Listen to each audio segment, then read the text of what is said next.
and time. I want to stay, I want to go.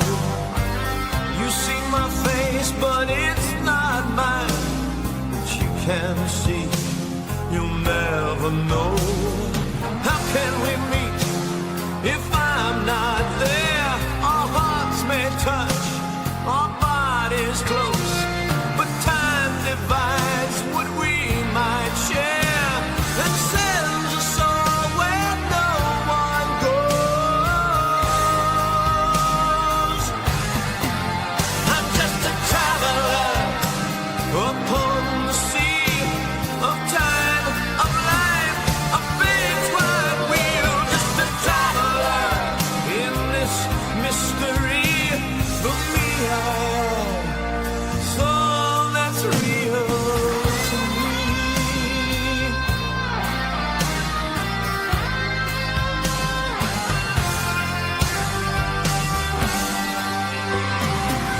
We all begin this life alone. We live, we love all through the years. Yet deep inside we long for home, but it recedes, obscured by tears. I cry the time, it falls past me. The door of faith remains asleep, but in my soul this hope burns free. Oh, please let there be one finally. I'm just a traveler upon the sea of time, of life, of fate's wide wheel. Just a traveler in this mystery. For me, I am so that's real to me. For me, I am so that's real to me.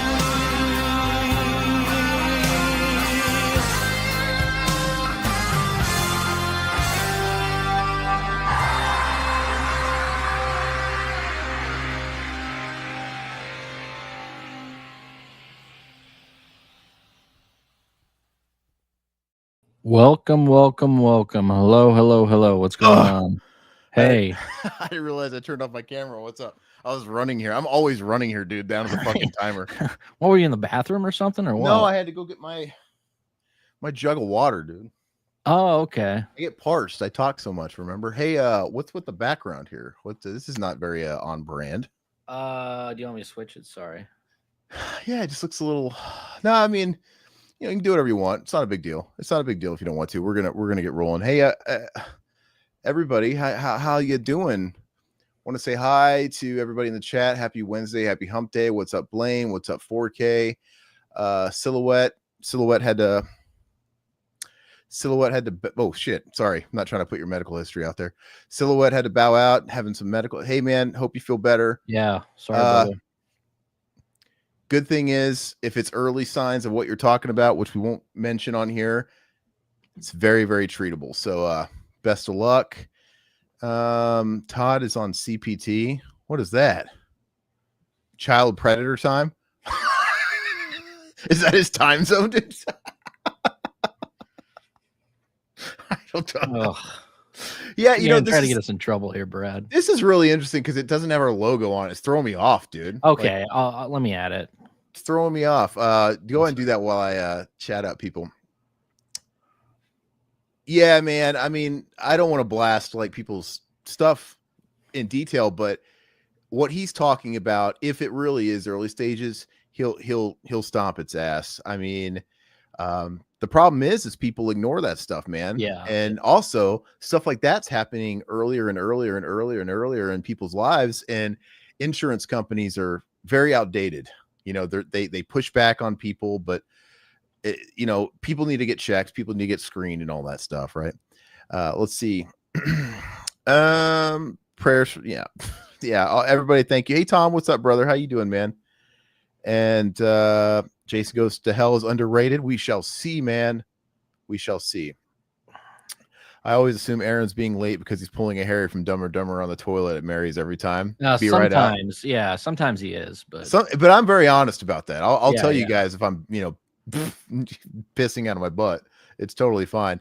So yeah, if you didn't already catch on, we're going to be doing a tier list today, and we're going to be doing final horror movies, right? yes, And I we've been think doing this for the past like 3 months. I think it seems like. I think Todd had a little fun with it as far as what final means to us. I personally, I don't like to consider like the Friday the 13th remake. I don't want to consider it's not necessarily the last installment that came out, something that has some kind of finality. So we'll probably have some wiggle room in there, but it's gonna be a lot of there's fun. just so many, and it's just hard to do that. There might be a few weird ones in there, but don't shoot the tier list maker. Let's just say that. Alrighty. Well, anyway, once again, hello. Is there anything that we need to go over before we get started with this? Is there anything new? Oh, guys, I just watched the Lord of Illusions 4K from Shout Factory, and it looks real good.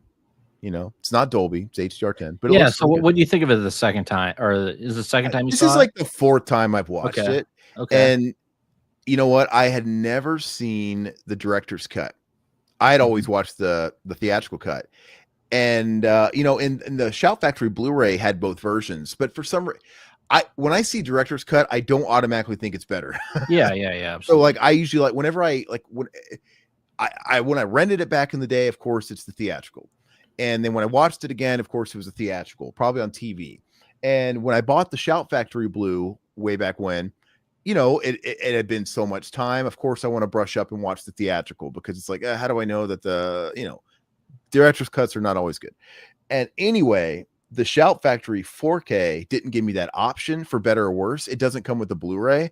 I don't know why they're getting cheap, or if somebody has the rights to the Blu-ray now and it's causing some complications, but they don't give you the director's cut on this one. They're literally just they don't give you the theatrical. It's just the director's cut. Director's cut. Okay. Which I think is a knock. On one hand, after watching the director's cut, I like the movie quite a bit more now. Oh, gotcha. Okay. Yeah, and I hadn't really known much about it, but there's like a note from Clive Barker. He must be sick to the point where he can't even do a special feature or like a video greeting. It's literally a note, and it's like you got to read it on screen. It's a fucking letter he wrote. That's just Wow. it's like I know he's Is that a new letter, or is that from the over? I don't know, but I know he's in bad shape. He's in real bad shape. He doesn't look good if you've seen him at a con in the recent years. But anyway, I actually read the letter, and apparently, of course, this is the vision that he always wanted. He had to like compromise with the studios, and the compromise was, all right, we'll hack it to bits. You'll get your theatrical cut that tones down everything, with the promise that I was going to get a director's cut later, which I think took longer than what was agreed upon. But basically, it's here, and it was in the last Blu-ray release, and he says, this is how I want the film to be judged. And I watched it, and I didn't realize it was the director's cut at first, because I started seeing scenes I don't remember, and I'm like, this shit's making more sense than I remember. Like, it's flowing. And yeah, so it's about 15 minutes longer. It's got deleted scenes added in. It's got more violence that was cut out.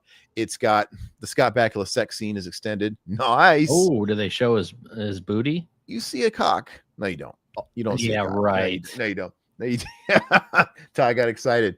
But no, like there's I almost hit order on Amazon. And it wasn't just that. It's just the overall sequencing and flow of the narrative is way more clear. Yeah. It is. It's just a more clear, like I remember the first time I watched it, me being just a little bit confused at some parts of it. Yeah. Like I get the concept of it or whatever. You got this almost cult thing going on. You got this magician or whatever. Yeah. But there was little pacing issues that were driving me crazy. And I don't know, but it's all filled in with this one. It flows very well. And I bumped it up a whole extra star. I mean, which is so what did you give it? It's right now it's a 7. If it could be an 8 over time, but it's at least the previous version was like a 5 or 6. Okay.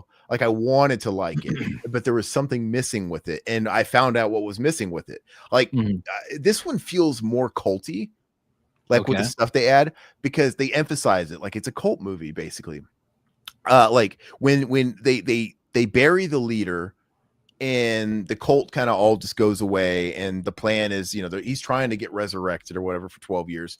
But when they're able to like finally dig him up or whatever, all the cult who disappeared 12 years ago, they start coming back, and you really get a little bit more into their I don't know, like legit, like one of them's working as a mailman now, one of them's a housewife. They've all murdered their families, and you see it. Like one housewife murdered her husband and her kid. They show her kid bleeding. She stabbed and murdered her fucking little toddler. Okay. So I need to go back and watch it. I haven't seen it since high school. It's the same story. It just fleshes it out so much better, man. So yeah, I really dig it now. One thing I did rewatch. So I was actually watching 4K10 Revival. He was on Pops. They did like a top 5 best movies of the past 5 years, and Dr. Sleep kept coming up. So I've seen Dr. Sleep. I didn't remember a whole lot of it. Rewatched Dr. Sleep. I think that could have been their number ones, but I know they championed that movie a lot. Rewatched it, and it's good. It's still the same as what I gave it before, a 7 out of 10. Like, the theatrical, the director's cut, the theatrical cut. Yeah, I mean, I like it. It's good, but it's just being a fan of the Shining and Kubrick and seeing some of like the reenactments and stuff like that is just, I don't know, man. It's just not all the way there for me, but it's still entertaining. It's good. I enjoyed it. Blaine says he'd buy a Nightbreed theatrical cut. Let me tell you. So just because I watched the Cabal cut of Nightbreed as well, and I still don't think it's an amazing movie. To me, it's still missing something. Lord of Illusions is definitely, like, he only directed 3 movies: Hellraiser, Nightbreed, and Lord of Illusions, I do believe. And so Lord of Illusions is now below Hellraiser, which is, it probably was before. I just don't care for Nightbreed that much, but maybe I should go back and rewatch the Cabal cut. And Who did Rawhead Rex? Did he do that? He didn't direct that. Okay. He didn't direct it. Yeah, it's I think he wrote it. I think it's a short story, right? And in the book, Rawhead Rex is actually, I think he's depicted as a giant cock. Oh yeah, Rawhead. yeah. Like, it's not like a, but yeah, but I'm with you, Blaine. Even though I heavily, I'll never watch the theatrical version of Lord of Illusions again after watching this version. For one, like I said, I respect the director and I believe him when he says this is the real one, because it's not like when a band comes out with an album and it's imperfect and later on they release like a remixed, remaster version where they fix shit, like not just remaster it, but they literally fix stuff. Or even like George Lucas, when he'll like change up his Star Wars movies. Mm-hmm. This is stuff by his own accord, and I think that's a cop out. Like, no, just give me what was representative of the time. You created it, warts and all. I kind of like that. But in a case of Clive Barker, where it was clearly the studio fucking with him, and he had to, I'll respect his wish and be like, yeah, this is the version. So, but I think they should have included it though too, just to have it. Like, so now what they do is, I can't get rid of my Blu-ray now, because I would usually offload the Blu-ray because now that I have the 4K, but the Blu-ray is now technically the definitive version because it has the theatrical as well. And I think they did. I'll have to double check. I think they did port over though. I was getting ready to, like, man, they never put features on a 4K disc, and I'm like, don't tell me there's no features on this. Yeah, they seem to have moved all the features from the Blu-ray onto the 4K disc. They couldn't fit that other cut. Okay.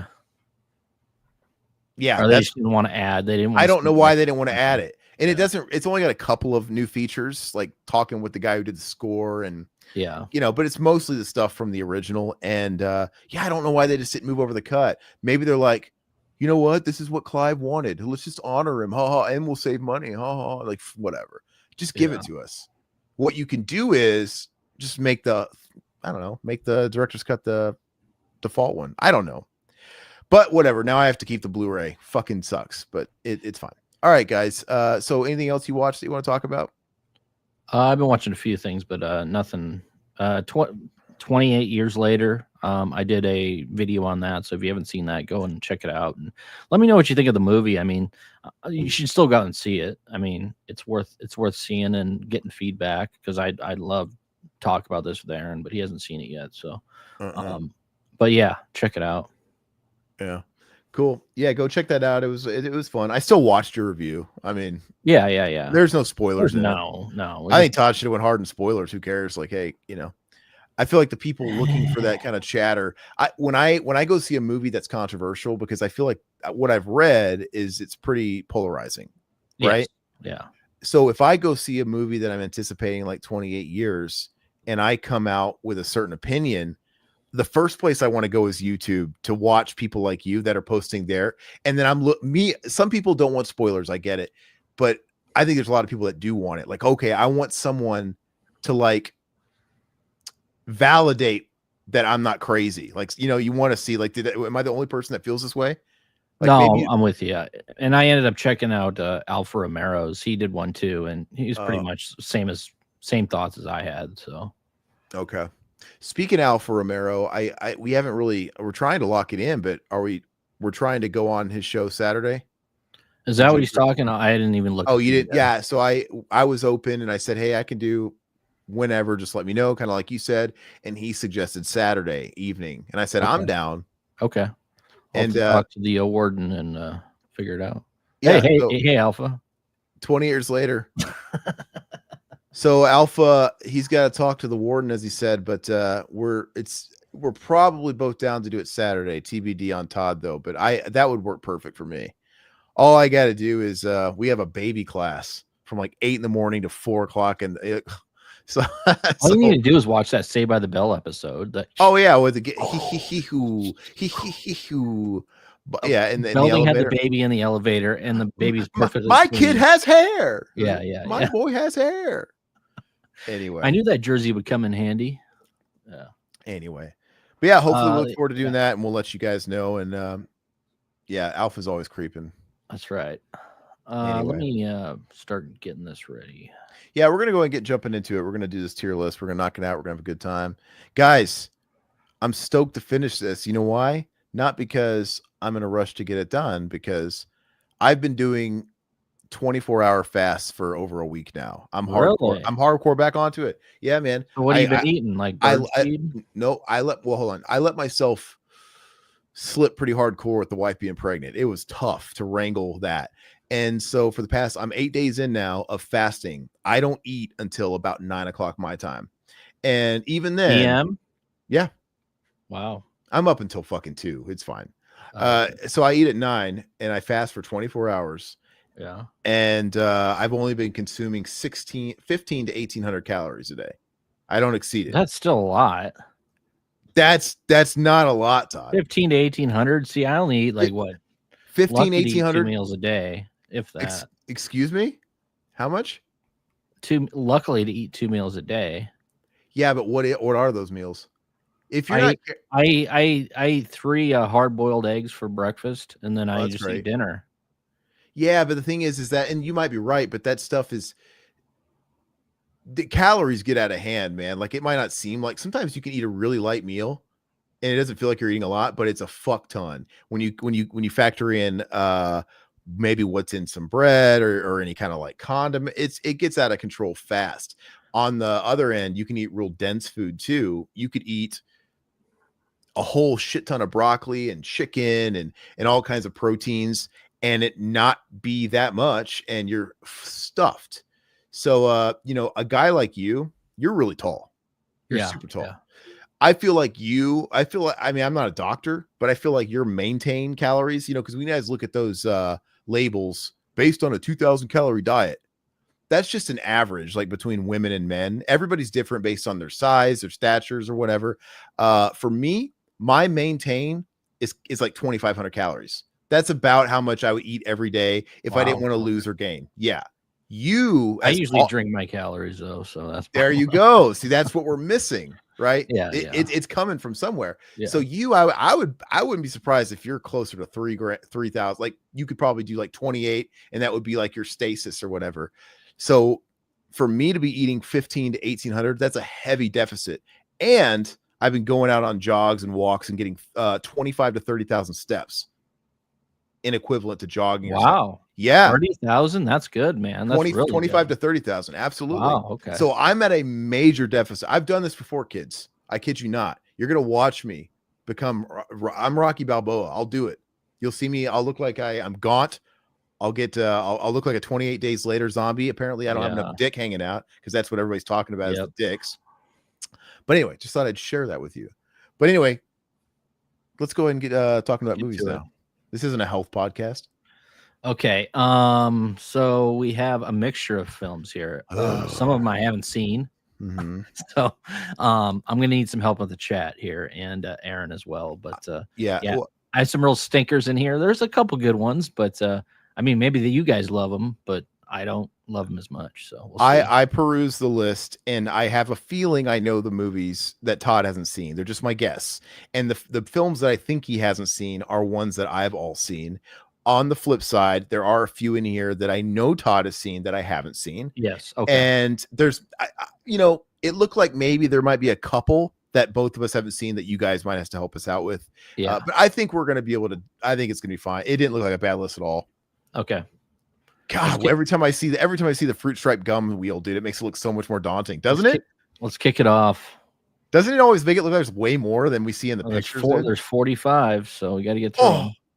Every time I do 45. All right, so technically, Beyond Reanimator. Technically, I would start, but this is one of the ones I'm sure Todd's seen that I haven't. Okay, so Beyond Reanimator. I love the first Reanimator. It's great. Bride of Reanimator's entertaining. I do own all three. Beyond Reanimator was kind of like sci-fi-ish, if I remember. I remember seeing it back in the day. I think I rented it from Blockbuster. I didn't think it was terrible. It was pretty average, but Herbert West, I love the story of Reanimator. The original Reanimator is one of my favorite horror films. It's great. Yeah, absolutely. Isn't it? And the score is phenomenal as well, of course.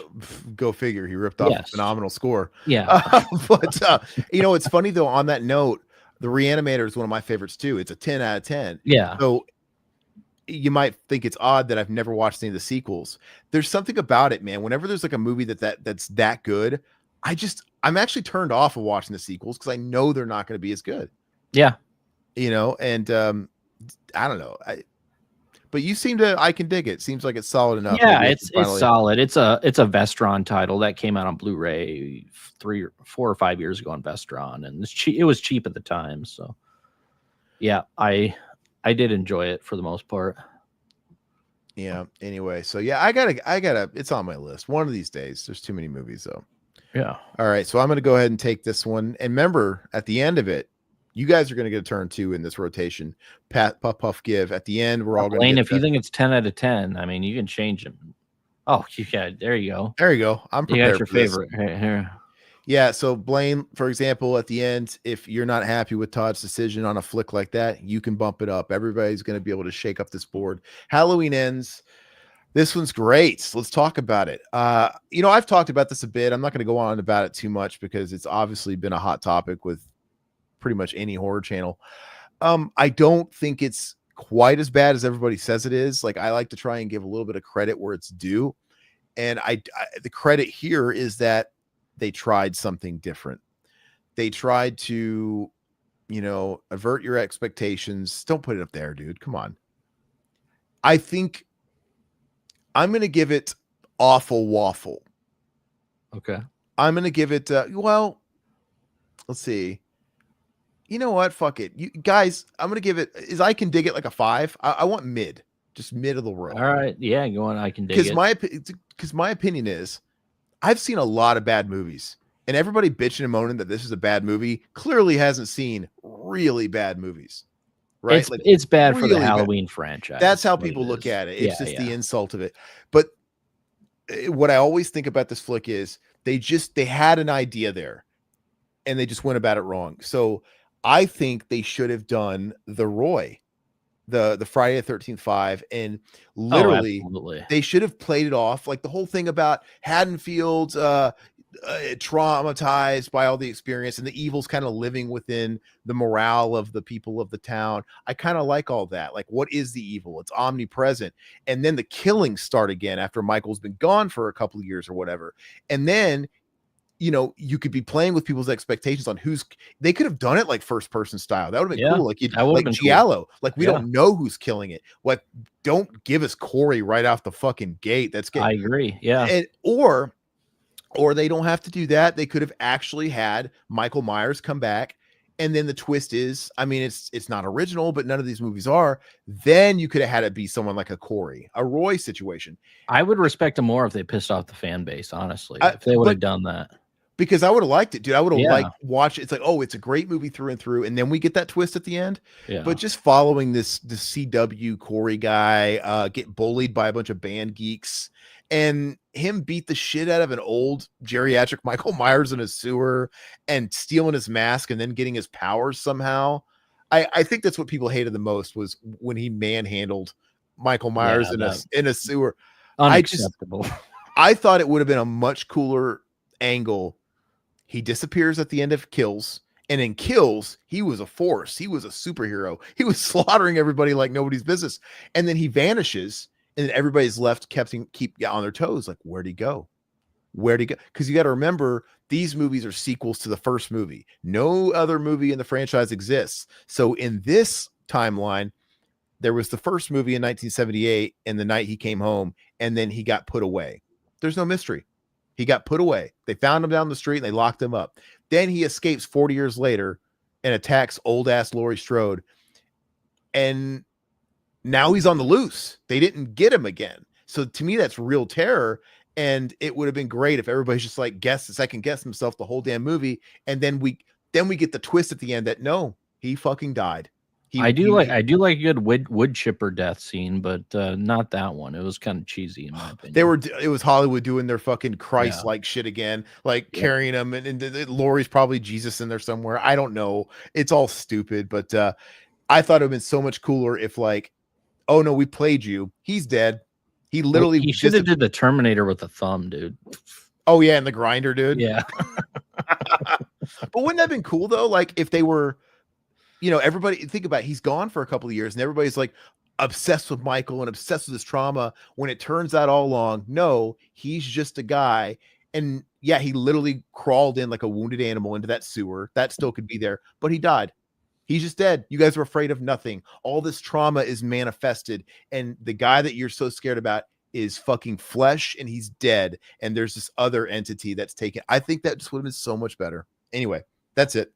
Chat, it's hold on. The reveal at the end should have been the mask as a silver shamrock mask, and it was all about the mask the whole time. That's why Corey the loser becomes all powerful, but the movie's trash regardless. Yeah, it doesn't make any sense, dude. He put on the mask. So they were really throwing me off with the supernatural shit on this. But anyway, spam. All right. I know Alpha loves this film. Oh, does he? Yeah, he champions it. For real? Yeah, we'll have to talk to him about that. Wow. Yeah, I would love to talk about that when we go on. Okay, so chat, it's your turn. All right, let me get to it. Blaine says it's decent, man. Well, you guys can check. Like I said, I'm not being hard on it. I would say it's a 5 or 6, even a 6, man. Like it's totally watchable. Once you kind of get over the shock of like, these guys dropped the ball, it's watchable, man, dude. I've had to watch the Schizophreniac movies. This is not a bad movie, dude. But anyway, go ahead. Oh, Resident Evil. I wanted to get this. City. Have you guys seen Welcome to Raccoon City? I've seen this. No. I've seen it. I wanted to get this. Let's see what they if the chat has seen it or not. Yeah. Has anybody seen Resident Evil Welcome to Raccoon City? I gotta find these. Okay, here it is. Gosh, dude, it's like, so this movie came out maybe a couple years ago now, and I remember when the screenshots came out and they were like, oh, it's actually capturing the video game, because you know the Paul W.S. Anderson films, they didn't. They just went off into a whole different category and did their own thing. Yeah, Blaine says so blah. So where are you going to put it? Off a waffle? Or are you going to put it in the middle? Or tell us where you want to put it. Dude, I watched this movie, and yeah, like it takes place in the mansion, and they actually are dressed. Yeah, it's I like, didn't know that. look, Okay. hold on. They're doing all the stuff. Like, it looks like Resident Evil. They're Yeah. dressing Jill Valentine like Jill Valentine. It looks, but the problem is it looks like a porno parody. So they have Wesker, they have Chris, they have Yeah, all. I don't remember that much about Okay. it, but it just comes off like a bunch of cosplayers, and it Mhm. comes off like a porno parody. So it just tells me you can't adapt a video game one-to-one to a movie. You have to Yeah. concede somewhere because it just looked. I mean, the first video game that they're trying to do was cheesy. Yeah. You know, the cheesy voice acting, it's campy. It doesn't translate. It doesn't translate one-to-one. So Blaine, I guess let's put that in off waffle. I think that's what you're going to say. And I never liked the original one either. Like it Uh-uh. was like there's a lot of people that like it. Like a lot Yeah. of the younger kids like the Resident Evil films, but butt gravy. Oh, Okay, we'll move it down. it's down to diarrhea juice. All right, Okay. dude. That Paul Anderson franchise has fans. They made like 7 of those dang movies. Which know? we did review that Romero documentary. It was pretty cool. So Yeah, check that out. I respect, man. Like I said, I can go on and on about Paul W. Sanderson, how much I think he's actually a cool dude, and he can pass with me any day. Like, I'm not blaming the guy for making a living. He found his niche. He's the guy you go to make really shitty video game adaptation popcorn blockbusters. People go and see him. That guy's cashing checks, man, and fucking probably laying tons of ass. Good for him. I'm not gonna knock him. Ooh, is this me? No, this is me because we started with me. Oh, no, let's fix the rotation. That's gonna fuck with me because it's gonna be weird. No, and All right, you take it. Fine. yeah, Go ahead. I want to do survival. All right. Dare I say survival isn't as good as Halloween Ends. I would say Survival the Dead. I agree with you on that. You know what I mean? Like, Yeah. Survival is off a waffle. Yeah. It's still like not unwatchable. Like, I can finish it, but it's not good either. It's like a once every 5 years watch. Like it's like, that's kind. I'm not gonna watch it. Well, as a Romero fan, I gotta watch it every once in a while, but it's not good. It's shit, dude. Isn't it funny though how does this predate The Walking Dead or no? This movie when this came out. When did this come out? I want to look real quick. If anybody in the chat knows, throw it up there. But it's interesting how, obviously The Walking Dead is heavily influenced by George Romero, as every modern zombie anything is. But then, like, let's just 2009 say, was Walking Dead Survival. When did Walking Dead first start airing? And when did the comics come out? Okay, so Alpha says 2010. Yeah, so okay, so it predated it. Yeah. Well, the comics probably were out. The comics didn't predate it. No. Yeah. So, but I doubt Romero was reading comics. I doubt it. Yeah. Yeah. Look at those fucking goggles on his face, dude. He probably couldn't see his hand in front of his face. But how that must feel for this to come out in 2009, and then The Walking Dead come out and kind of just take the concept we have here and just fucking obliterate it. You know what I mean? Like, really expand on it. Maybe if I saw this in 2009, I might have had a little bit more of an open mind. Which the first season of Walking Dead was awesome. I thought it was really good. I mean, I liked it. I liked it through the 3rd season. Well, 2nd season was good too, but it gradually went downhill. This felt like the 2nd season of Walking Dead to me, kind of like, because they're on the Walking Dead season 2. It's all on that farm. Mm-hmm. I know the whole movie isn't in that one location. They're on that island or whatever, and they get the horses. It just had a similar vibe, a contained vibe to it. But they killed Michael Rooker off way too quick in that show. Oh, you're talking about so good. Yeah. Oh yeah. Oh, old school plug. Go listen to our Michael Rooker interview from fucking 13 years ago. The racist biker in Walking Dead. Yeah, it was great. Oh wait, no, I don't know if it was that. It was whenever the season 3. It was the mid. I remember it was like 2013 or something. It was to promote the return of season 3 because they were splitting up everything, the mid-season premiere, mid-season finale. It was so drawn out, and we talked to Michael Rooker, and that was pretty fun. But that used to drive me crazy because The Walking Dead was 10 episodes, and they strategically marketed it to milk it, where it's like, okay, we're going to split it. So the only episodes that ever mattered was the premiere, the mid-series, the mid-season finale. Yep. The mid-season premiere, and then maybe the last 2 episodes. But there was always 5 filler. 5 episodes of filler. Yep. And it was obvious where the key episodes were, man. After 5 seasons, we couldn't take it anymore. We were reviewing every episode, so we did live reviews, and I was pulling my hair out. That's why I don't have anymore. And they were doing well. We're actually idiots. We should have kept doing it. We're stupid. We couldn't see the forest for the trees. Well, we were getting a lot of hits on those too, which is crazy because the people love The Walking Dead. But anyway, it just turned into a shit fest. Like we weren't even like being, before it's like you say nice things, you say bad things. You got to come at it from a critical standpoint. But it just became depressing every week. Like, yeah, this is terrible. Okay, Todd. So this is a kind of Amityville Dollhouse. I like these Amityville movies. This is almost like a so bad it's good type of movie. Yeah. I used to watch it on Cinemax back in the 90s. I go back to these quite a bit, man. These shitty Amityville movies, they're just a lot of fun to watch. Do you have that vinegar set of the shitty sequels? Is it vinegar? I have them all. I don't have the actual box for it, but I have all like the shitty sequels. And I want to get the shitty sequels too. I'd like to own them. I picked them up when they're like $10 a piece or whatever, but they're fun movies, man.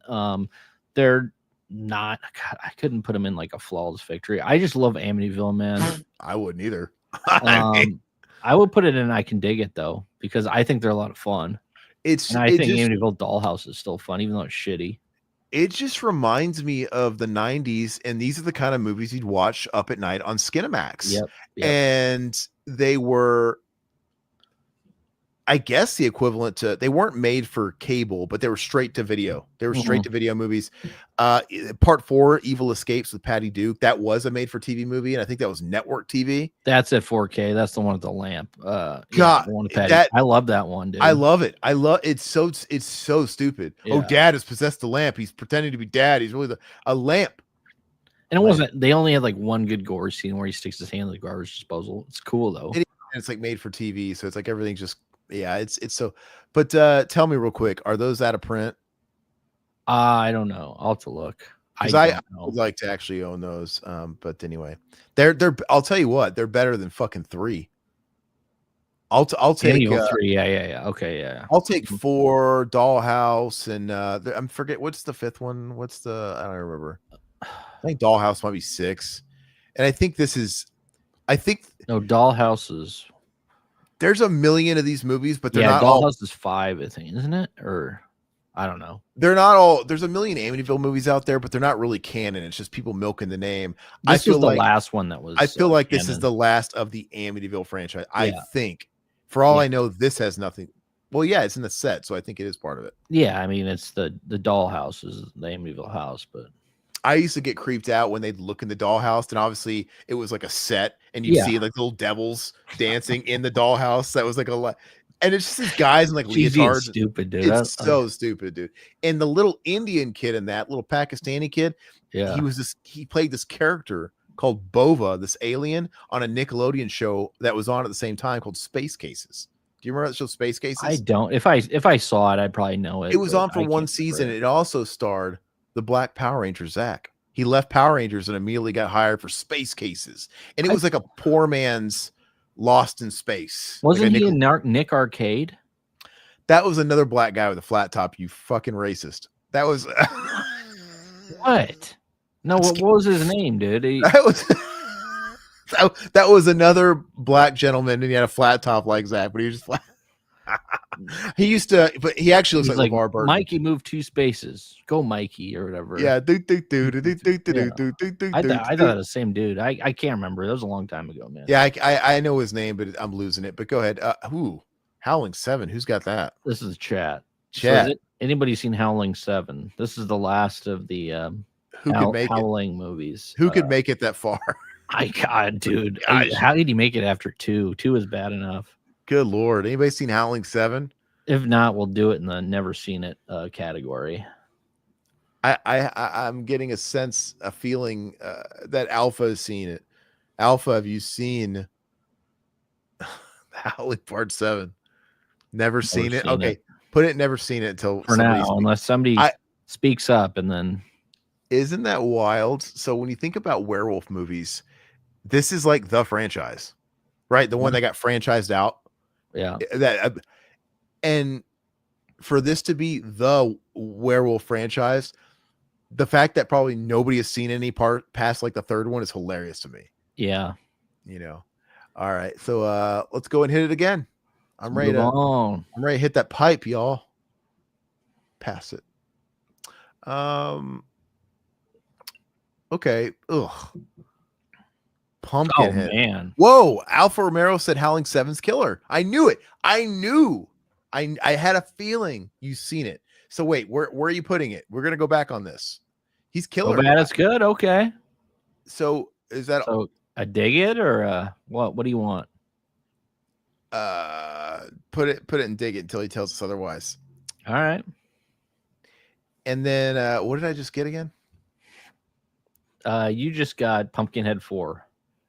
Okay. Unfortunately, I've not seen Pumpkinhead 4 Blood Feud. I stopped after the second one because the second one You was just bad said enough. to add Pumpkinhead 4. I was You said- riffing stuff. Oh, I've never seen Pumpkinhead. I've never seen this movie, guys. Look, the first we've already mentioned it. The first one's not amazing. No, second one is- I can't stand the second half of the first The one. second one's really bad. See, I never saw this. And if I remember right, I feel like the second one was just kind of a weird retelling of the first one. It's like the same damn movie, but worse.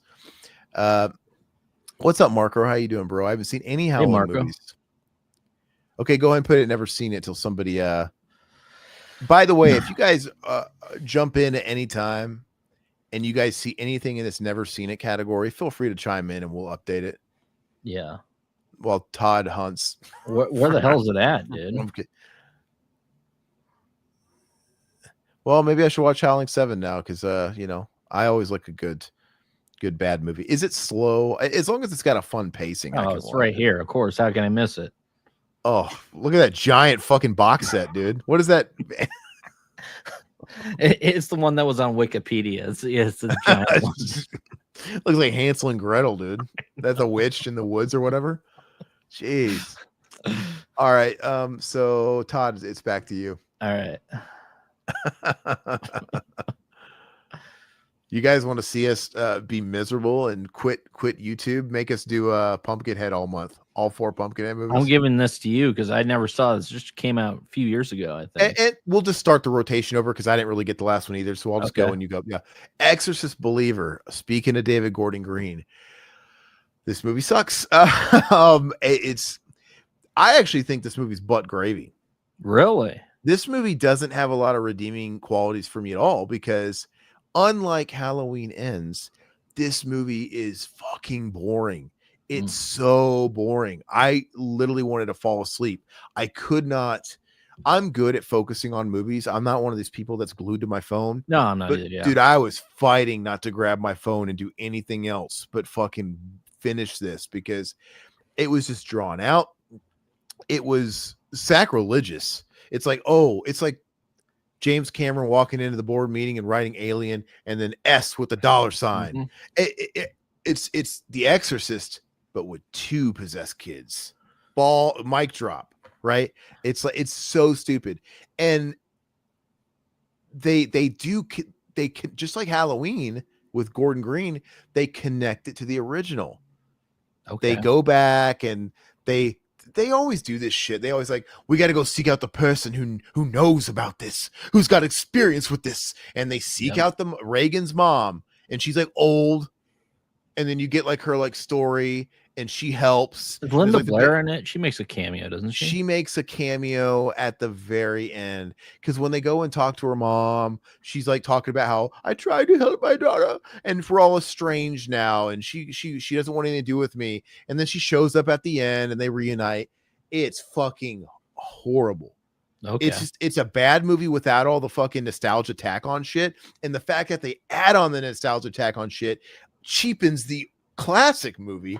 And I'm just like, so I never saw it because you said it was shitty. So. But great. I'm so happy that movie tanks. And they're the trilogy, because he was doing the Halloween thing again. Oh yeah. He's like, I've got a trilogy. The next one, literally, Deceiver was about to start filming when before they were counting their eggs because the first one hadn't even premiered yet. It was, and they would already had like, we're already gonna start filming the sequel here and there and there. We've already got this written. just banking on that it was gonna be a hit. And I love it when something tanks and I'm like, well, fuck, can't do that shit anymore. Yeah, they're done with that. People were coming off of Halloween Ends, though. I think they were a little butthurt with him. Like, don't Was count this your another chicken. pandemic movie where it was straight to video, right? Like they didn't, was it released in the theaters? I can't remember. I think this one was. Okay. Yeah, it was, because I mean, I watched on HBO Max just last year. It's more Gotcha. recent than you think. It's kind of hard Okay. to keep track. But yeah, it's ass, guys. Don't watch it. Don't even bother watching it. Dude, when they had 2 kids, I'm like, fuck this aliens bullshit. 2 kids. I feel like they do like a Sophie's Choice thing at the end where they have to choose one of the kids. Like it's so stupid, dude. It's dumb. Who gets Colt? Todd? I guess I get Colt. Nice. So Colt, I've never been a big Child's Play fan other than the first 3. The later ones are okay to me. I didn't like Bride. I know a lot of people love Bride. A lot of people like some people like Seed, I guess. But when it comes to Colt, it's fine. It's whatever to me. I mean, it's not as bad as a lot of these films that are actually on there. What would I give this? Probably a 5 out of 10, which would probably be an I can dig it, right? Yeah. I don't think it's that shitty, but I don't think it's that great. So I would put it at like a 6 out of 10. I think it's I'd have to watch them again and see how my opinions change. But when this came out, I didn't like it as much as Curse, but I still thought it was solid. Now I don't know. Maybe I'd watch Curse now and think, oh, what was I fucking thinking? yeah, I didn't mind Curse when it came out either. So yeah, but this one kind of feels like a made. So does Curse too. Kind of like a made for sci-fi movie type of thing. Yeah, absolutely. This one starts getting a little wacky. It's like, all right, we got all the dolls now. There's like but I'm a sucker for a hospital setting, a mental institution setting, and Chucky's still funny in it, which I dig. But I need to rewatch it too. So yeah, we should put that on the list. When you watch the Chucky series, which I didn't watch past the first season,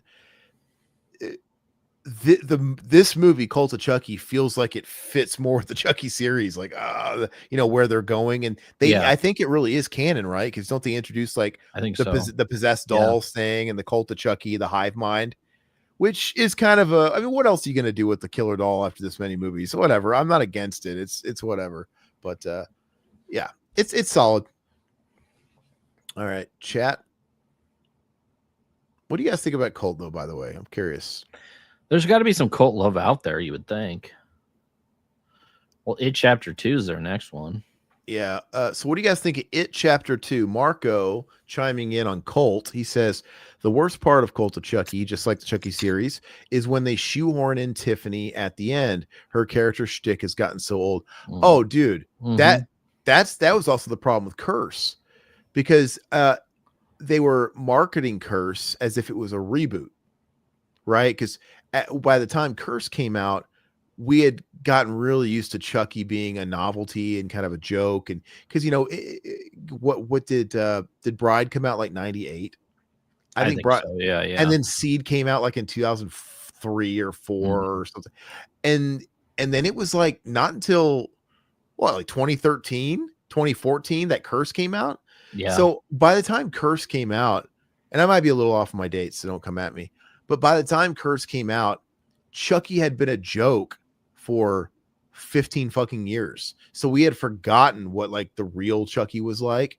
And so they came out with Curse, and it was almost billed as almost like a return. And it was very contained. It did feel like a horror movie. And then they ruined it because the twist was, oh, Tiffany's here and she's behind it, and it is canon. I don't mind that, the canon part, like the ooh gotcha. I kind of think that's kind of cool. Like, oh, they psyched us out, and but dude, we can leave Tiff out. Can't we just write her off as being dead or something? Okay, I could stand Tiff. It Chapter 2. Is that what we did? Yeah. Where do you guys put It Chapter 2? These movies are so bland and so forgettable. Yeah, both they're of not. the It films. Like that's They're just my opinion. Is It Chapter 1? I thought there's God, and there's an audience for these films too. It's just not. It's not me, man. I'm too old for these fucking movies. Yeah, I feel like they just felt they felt like Stephen King, like Stand By Me movies. They didn't feel like they weren't scary, man. Like you're watching Stranger Things or something. They had the Black Phone tone, but even though I thought Black Phone was better than these films, but they had the same tone to them. Yeah, I don't mind Black Phone. Yeah, Yeah, it's fine. They're fine to watch once, but the second one was not just like the original miniseries. It's more interesting when they're kids, I guess. But I just would rather watch the miniseries, frankly. Yeah. I don't knock a TV movie. It's fine. It's I love nostalgic. TV movies, man. Yeah, And I think Tim Curry's clown oh god, is yeah, instead way of the CGI scarier clown. Yeah, because the Skarsgård clown is just a little too try hard. Like they're tried to make him like a creepy fucking clown, and whereas Tim Curry, he dressed like the clown that we all saw. he looks like Bozo the Clown, dude. Yeah, Which Bozo the Clown freaked you out too when He you're dressed a kid. like the clown that you could really see in real life. Yeah, And that was kind of unassuming, a little bit of an irony there. But you've never been to a circus and seen a clown that looks like Roger from Family Guy with his giant fucking head and this weird, that's so it taints it a little and bit. coming from that, I mean, we used to watch like Bozo's Super Sunday show was on every Sunday, and I mean, watching that would creep me the fuck out. So watching Tim Curry as a clown, I mean, that's even worse, dude. Dude, nothing's scarier than like the person you know, like the John Wayne Gacy, right? That kind of guy. And we all fantasize about being that kid that got to bucket 10 and got that crisp $100 bill. Yeah, exactly. Oh, I used to laugh at everybody that missed bucket 1, all those little shit kids. He was just training all those kids to fucking play beer pong and be fucking yes, and then he give them an extra try if they miss bucket 1. I'm like, no, you don't give them an extra fucking try. They missed bucket 1. That was a pity try. It's like, look, you fuck up. You just have to drop it in. You just drop it in. I know. It's right there. You Sometimes drop it in. Throw it, dude. It's like, what Do you the remember hell are what you doing? What? So did the prize is ramped up, right? What was the first bucket prize? Like a fucking Tootsie Roll? Yeah, Tootsie Roll or a candy bar or something. I don't know. Some okay. Anyway, but so we're getting some mixed opinions. Blaine says it's a dig it, but Marco says awful waffle. The director promised to change the spider thing, and he didn't. And somehow they the way they defeated him even worse. So we are, you know what? We're gonna be the tiebreaker here. Todd and I both don't like it, so we're gonna call it a high awful waffle. Okay. We're gonna split the difference that way. Hey, can always change it at the end. It does have Tate though from Ken Park, which the cop. I think he's a cop. Maybe he's a cop and it's fucking Insidious. I don't fucking know. 8-year-old with a badge.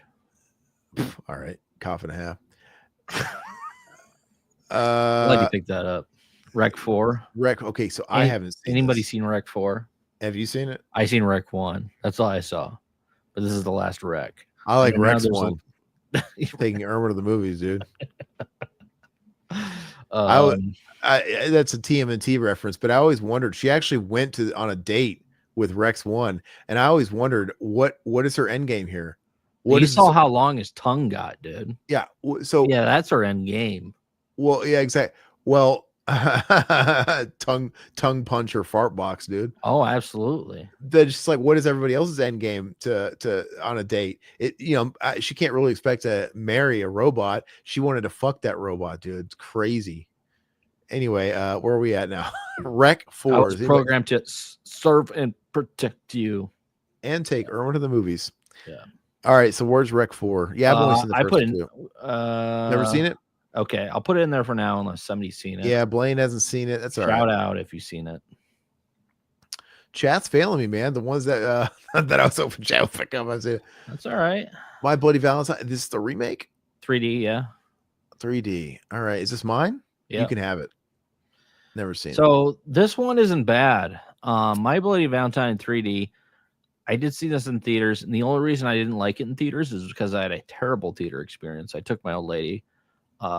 Bunch of high school kids ruined it for us, where they were talking, bullshitting. But for a remake, I thought it was solid. did I think it was great? Top G. God, this is so hard to, because I would put it. I love My Bloody Valentine. I love the first one. I don't know if you're a big fan of the first one, Aaron. I know we did a commentary on it. Yeah, I think it's, as far as slashers go, I mean, I think it's, and I thought this was good. fun. This was early on in the 3D craze, I believe, and the 3D looked okay if I remember right. But it's been many years since I've seen this in 3D. I'll put it high. High, I can dig it. Is this starring the dude from Smallville, like Superman from Smallville? I can't remember. I honestly can't remember, but I remember enjoying the movie, but getting a theater experience that I was pissed off about. Did we already discuss whether or not that reboot coming out is actually like a sequel or a remake, or what is it? Like to the original? Are they rebooting it? Yeah, somebody got the rights and they're rebooting it, and okay. I want to say that maybe it's actually they're trying to do like a Halloween H40 thing where they're trying to connect it. Well, I think it's a cool slasher killer. I think it's a cool concept. I mean, I love the old the coal miner and all that shit. I think it's cool, but I just like the weird uncanny valley town that worships Valentine's Day, and it's like it just feels weird. It just feels like I don't know. Whatever. All right, so I'll take the next one then. Okay. We switched.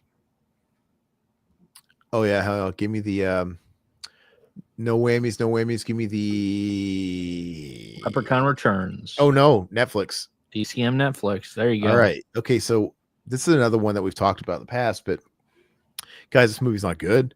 If you like it, I'm glad you do. I'm not going to spend too much breath on it because we have chatted about it. This movie's butt gravy.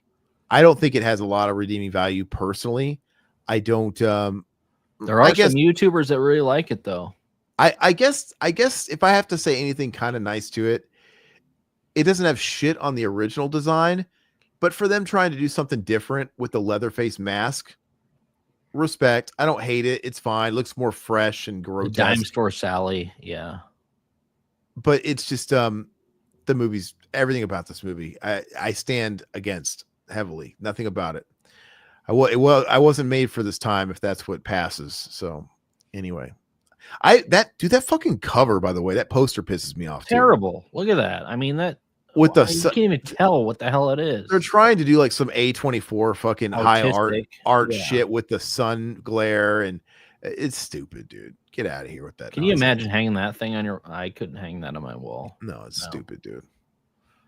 I wouldn't want to hang out with the director. I'm saying that, so I summon him. He's like, I'm listening. We can pull him in. Yeah. I would love it. Ooh, I'm just kidding. Shaggy, it's Wishmaster. All right, Wishmaster 4. So Wishmaster kind of got worse, I think. You know, you get Wishmaster 1, 2, and then 3, he went to college. And then 4, he just looks all kinds of fucking weird in this one. Yeah, in 3, he's like on a campus, a college campus. It's Wishmaster the college. We should go through all the Wishmaster. Have we ever talked about the Wishmaster movies, dude? We've never done it. I don't think we've ever done it. That'd be a good. We'll put that in the notes.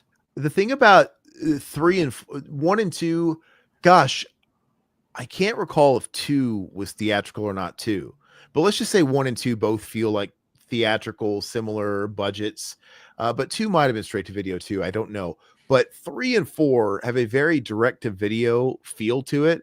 Yeah, and 3 in the college, it literally feels like Slater and fucking Zach Morris. It's like the college years. It feels like I'm watching the college years. Ooh, I need to watch. I need to watch that one. I don't think I've seen that one yet. Wishmaster Marathon. Maybe for Chris, we'll just watch all of them for Chris. One of these days, we got to do that thing where we have the 24-hour marathon, dude. Blaine can come on. He can watch all the Wishmasters with us. Well, we should do like I almost said to raise money for charity, but let's face it, I have to raise money for a new film, dude. I need funding for my film. We should do a watch along. We need people to tag us in and out. So funding for the new baby is what you need. A diaper kegger. That's why I can't afford that's why I can't afford the movie, dude, because it's all for the baby. Yeah. But anyway, we could do like a 24-hour thing where we stream all these fucking movies, and then people could tag us out so we could take naps, dude. Come back. I'd do it in a heartbeat. I mean, I don't have a job right now, so. Oh well, hey, I'm about to be out of work for 3 months because the baby. Not that that's not a job.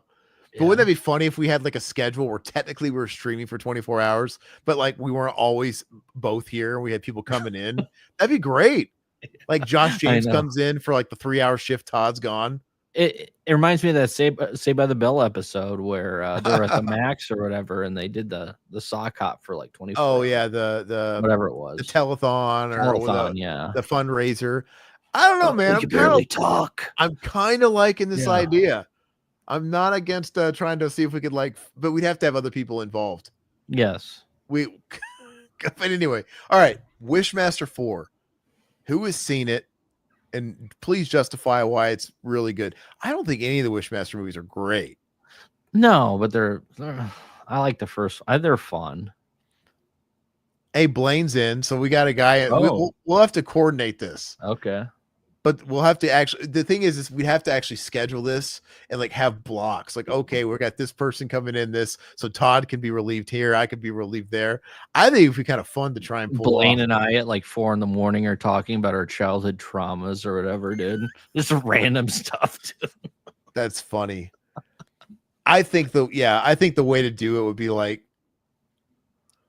I don't know. We'll figure it out. That's funny though. It's Marco hasn't seen any of the Wishmasters. Okay. Gosh, man, you guys been living on a rock. All right, so go ahead. No, well, you could. I mean, I've seen it. I don't remember it that well because. Okay. What do you think? Just go ahead and put Awful Waffle, or I can dig it. Let's just say I don't remember anything about it, so it was very forgettable. So I don't go ahead and put. I don't feel like that's fair. Put it for butt gravy. Okay. I'm going to punish it for not remembering anything about it. I'm sure it's not butt gravy, but because I can't remember it. All right, so let's go ahead and I think it's me. All right.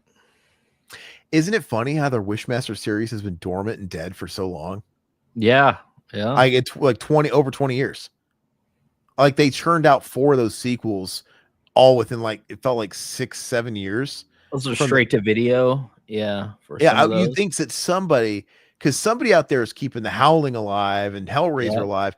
You would have thought that even though Wishmaster wasn't happening as much as they wanted it to happen, somebody would have bought it and be like, no, we're going to keep fucking forcing this down your throat because it's still an IP people recognize because we kind of like the Amityville movies. We have forced you. We forced its recognizability, to you because it's there.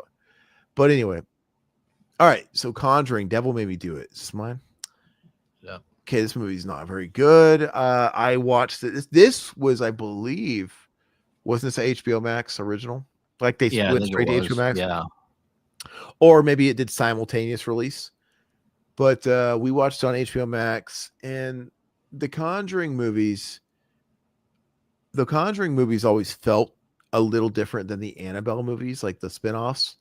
Even though they bled together a little bit, like that last Annabelle movie, they have the Warrens, they pop in like at the beginning and the end, like they're in the same universe. But the Conjuring movies felt like bigger, but like the Big Brother. Yeah, I like the first Conjuring movie. I thought it was a good movie. And this movie felt more like one of the last couple of fucking Annabelle movies.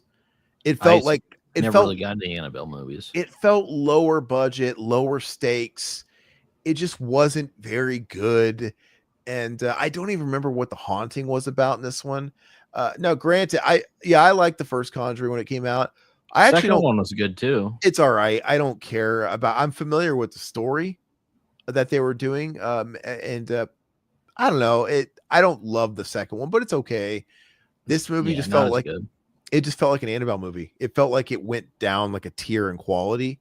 So it's no surprise that they wanted to put it on HBO Max because why would you do that? The Conjuring 1 and 2 were big fucking hits. Yeah. This tells me like they didn't have any faith in it, but I'm gonna put it Awful Waffle. Sounds good. Yeah. All right. Slim Pickens here with the good movies. That's all right. Though. How many fucking franchises that their last hurrah are really great? Evil Dead Rise. Evil Dead Rise. So Evil Dead Rise, I saw this once. Saw this in the theaters. I don't think I was really excited for it. Of course, it's like Demons 2 rip off, but There was parts of it that were interesting, I thought, but the majority of it was pretty generic. I didn't like the characters at all. I thought the characters sucked, No, especially the kids. you got they thems in there. Yeah, I wouldn't say it is the worst movie I've seen though. And would I rather watch this or would I rather watch Survival of the Dead? I'd rather watch this. Look, this movie's a 5 at 10 at best. That's what I And I have it as 5.5 out of 10. I wouldn't even fight you if you said it was a 4 out of 10. The only thing about this movie that I think is good is I think it's shot great. I think it looks wonderful, like the cinematography and everything. But there's a couple scenes that are cool, but it's a high off waffle low. I can dig it. Blaine digs it. I mean, I think some people definitely dug it. What's the next one? The next Evil Dead coming out? Haven't they already? Once again, Sam Raimi is recruited a different director. I kind of find that interesting. He's getting a new director, like to do all his. Really, so I must not like that one then. No, but they did that with Fede Alvarez too. Oh, that's true. So maybe that's going to be the trend. Like, hey, because they're not sequels to anything. They're all like standalone movies. So it's an interesting approach. We'll see if it keeps me like if they were making a sequel to Evil Dead Rise, instantly not interested. But the fact that every story is treated as its own story, like in the universe, I'm always going to give them a chance. Like, okay, the last one sucked. The last two sucked. Let's see what this director's done with this script. I will see every Evil Dead movie. I totally agree with that. But it's fake Evil Dead, dude. So it's fake. It's fake Evil Dead. Yeah. Oh, here you go. Night of Demons 3. Is this chat? This chat? Yep. Blaine, have you seen this one, Marco? Anybody in the chat? Is it 2 or 3 where they're in college? It's like, isn't it a university too? Like Wishmaster? That was 2. 2. That's 2. Okay. They always got to go to where college. They have like dude. the dance and everything. Yeah. Which I enjoyed the second one as well. Wow. Blaine says flawless. Wow. Wow. Okay. Wow. I don't remember 3 being as good as 2, but maybe I'm wrong. 3 has a couple moments that I like, but Marco's never seen any of the Night of the Demon. You got to at least watch the first one, man. Watch the first one, Marco. It's it's fun. It's a lot of fun. So Blaine, I'm very curious though. So what is it about you? What is it about part 3 that you love so much? Because now I want to go back and rewatch it because I still haven't watched my Shout Factory Blu-ray. Watch it. I haven't went back and rewatched it. So when I do, it'll be definitely with a fresh perspective. So what is it about it? Right? Is it a so bad it's good thing, or okay, all 3 are great? I think there's one scene that I really I don't know if it's the third one or the basketball scene where he's like dribbling the basketball as his head or whatever. Just something stupid like that. And it was bouncing? Yes. All right. So go ahead and spin it. It's my turn to make this list my bitch. Gosh. I had too many on here. I'm sorry, guys. Let's go fast. Wrong Turn 6. I've never seen a single Wrong Turn movie. Not even one. I really like the first one. But let me guess, you didn't see anything past the first or second one? I saw the second or third one and I actually thought was solid as well, but I never made it past 6, dude. I mean, this is what I would think they would have done to the Wishmaster franchise, right? Yeah. It's like Wrong Turn. The only reason I think people are into Wrong Turn, if they are, it's because they forced it down your throat. Well, it's a backwoods slasher. That's why they like it too. So yeah. Anybody seen part 6?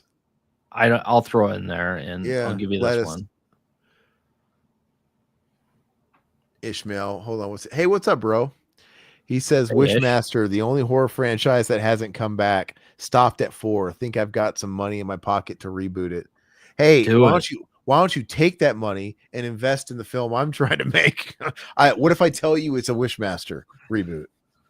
Can you imagine if I did a fucking independent proof of concept to bring back Wishmaster? I would love to get those effects, dude. We should cast you as a Wishmaster, Todd. Oh, that'd be awesome. Put all the makeup on you. I want the Children of the Living Dead mask, dude. The zombie mask, dude. Yeah. Looks the same. Mendoza's never seen the Wrong Turn films. Yeah, Blaine likes them. Hey, but yeah, First Blaine three are like, good, man. but have you seen 6? Yeah, You see, kind of fall out after yeah, that. it's just like when they go on this long and they're not big theatrical releases, They're not you- like Friday 13th or something like that. straight to Yeah. video. When it's straight to video, they have less Yeah. weight legs to them. Yeah, what's up? You need to see Wishmaster? No, you don't. No, it's. I mean, it's all right. You know. All right. Who Razor? Is this me? Yeah, this is you. All right. Who Razor? Let's cast this shit down to hell, pun intended. Okay, so Who Razor is Top G. I'm trying to see if I should. Is it Awful Waffle or is it Butt Gravy? I'm gonna give it Butt Gravy. Fuck it, dude. I just really. You give this Butt Gravy? What do you give it? I'll give it an Awful Waffle. I mean, I didn't think All it was right, good, fine. but I'll give it a low Awful Waffle. Look, it's shot competently. They were trying to go for a horror feel. And I guess technically it was a little more Hellraiser than some of those shitty sequels. But just this movie's not good, dude. not good. No, It's better than Survival of the Dead, though. It's just gonna be forgotten. It's gonna be this lost bargain bin of because they're not making a sequel to this. They're not gonna carry on this Pinhead or these Cenobites, this story. It's just another Hellraiser Judgment, Hellraiser Revelations, and we've now gone through 4 Pinheads. Yeah. Remember when they were gonna have well, this is the female Pinhead, right? In this one? Well, androgynous, which I think it's the trans actress that plays her. Like, oh yeah. It's a female Pinhead, but it's a trans male to woman. It's a trans actor. Oh, really? Okay. But I'm not nitpicking it for that because that's actually book accurate. Yeah. The novel Pinhead is described as androgynous, right? And the way they describe Pinhead, which they just call Pinhead lead Cenobite, they're almost kind of describing the features as feminine, without. So that's not the problem with this movie. It's got other problems, man. But anyway, remember when they were going to make a Hellraiser series? First of all, they were going to make Clive Barker's Scarlet Gospels novel into a movie, and that it really pains me that went through so much developmental hell, and now it's not going to get made because they only had the Hellbound Heart, which was the novella. I mean, that thing's like barely 100 pages, if 100 pages. And that's where they extracted the entire Hellraiser film from. And I mean, that's why the Hellraiser movie is so damn good, because the source material was fairly short and they were able to do it justice and then expand on it. They made some minor tweaks, not too much. Like, I'm pretty sure in the book, her name is actually... Isn't her name fucking Christy in the book and it's Kirsty in the movie? I think there's like little weird things they changed. I don't know why, but he came out with that book, Scarlet Gospels, and it was a crossover with Lord of Illusions because the protagonist was Harry D. Moore, Scott Bakula, and which I think is a great concept. I never finished the book. I was reading the audiobook, and then audiobooks are tough for me, man. They make me fall asleep while I'm driving. I can't do them.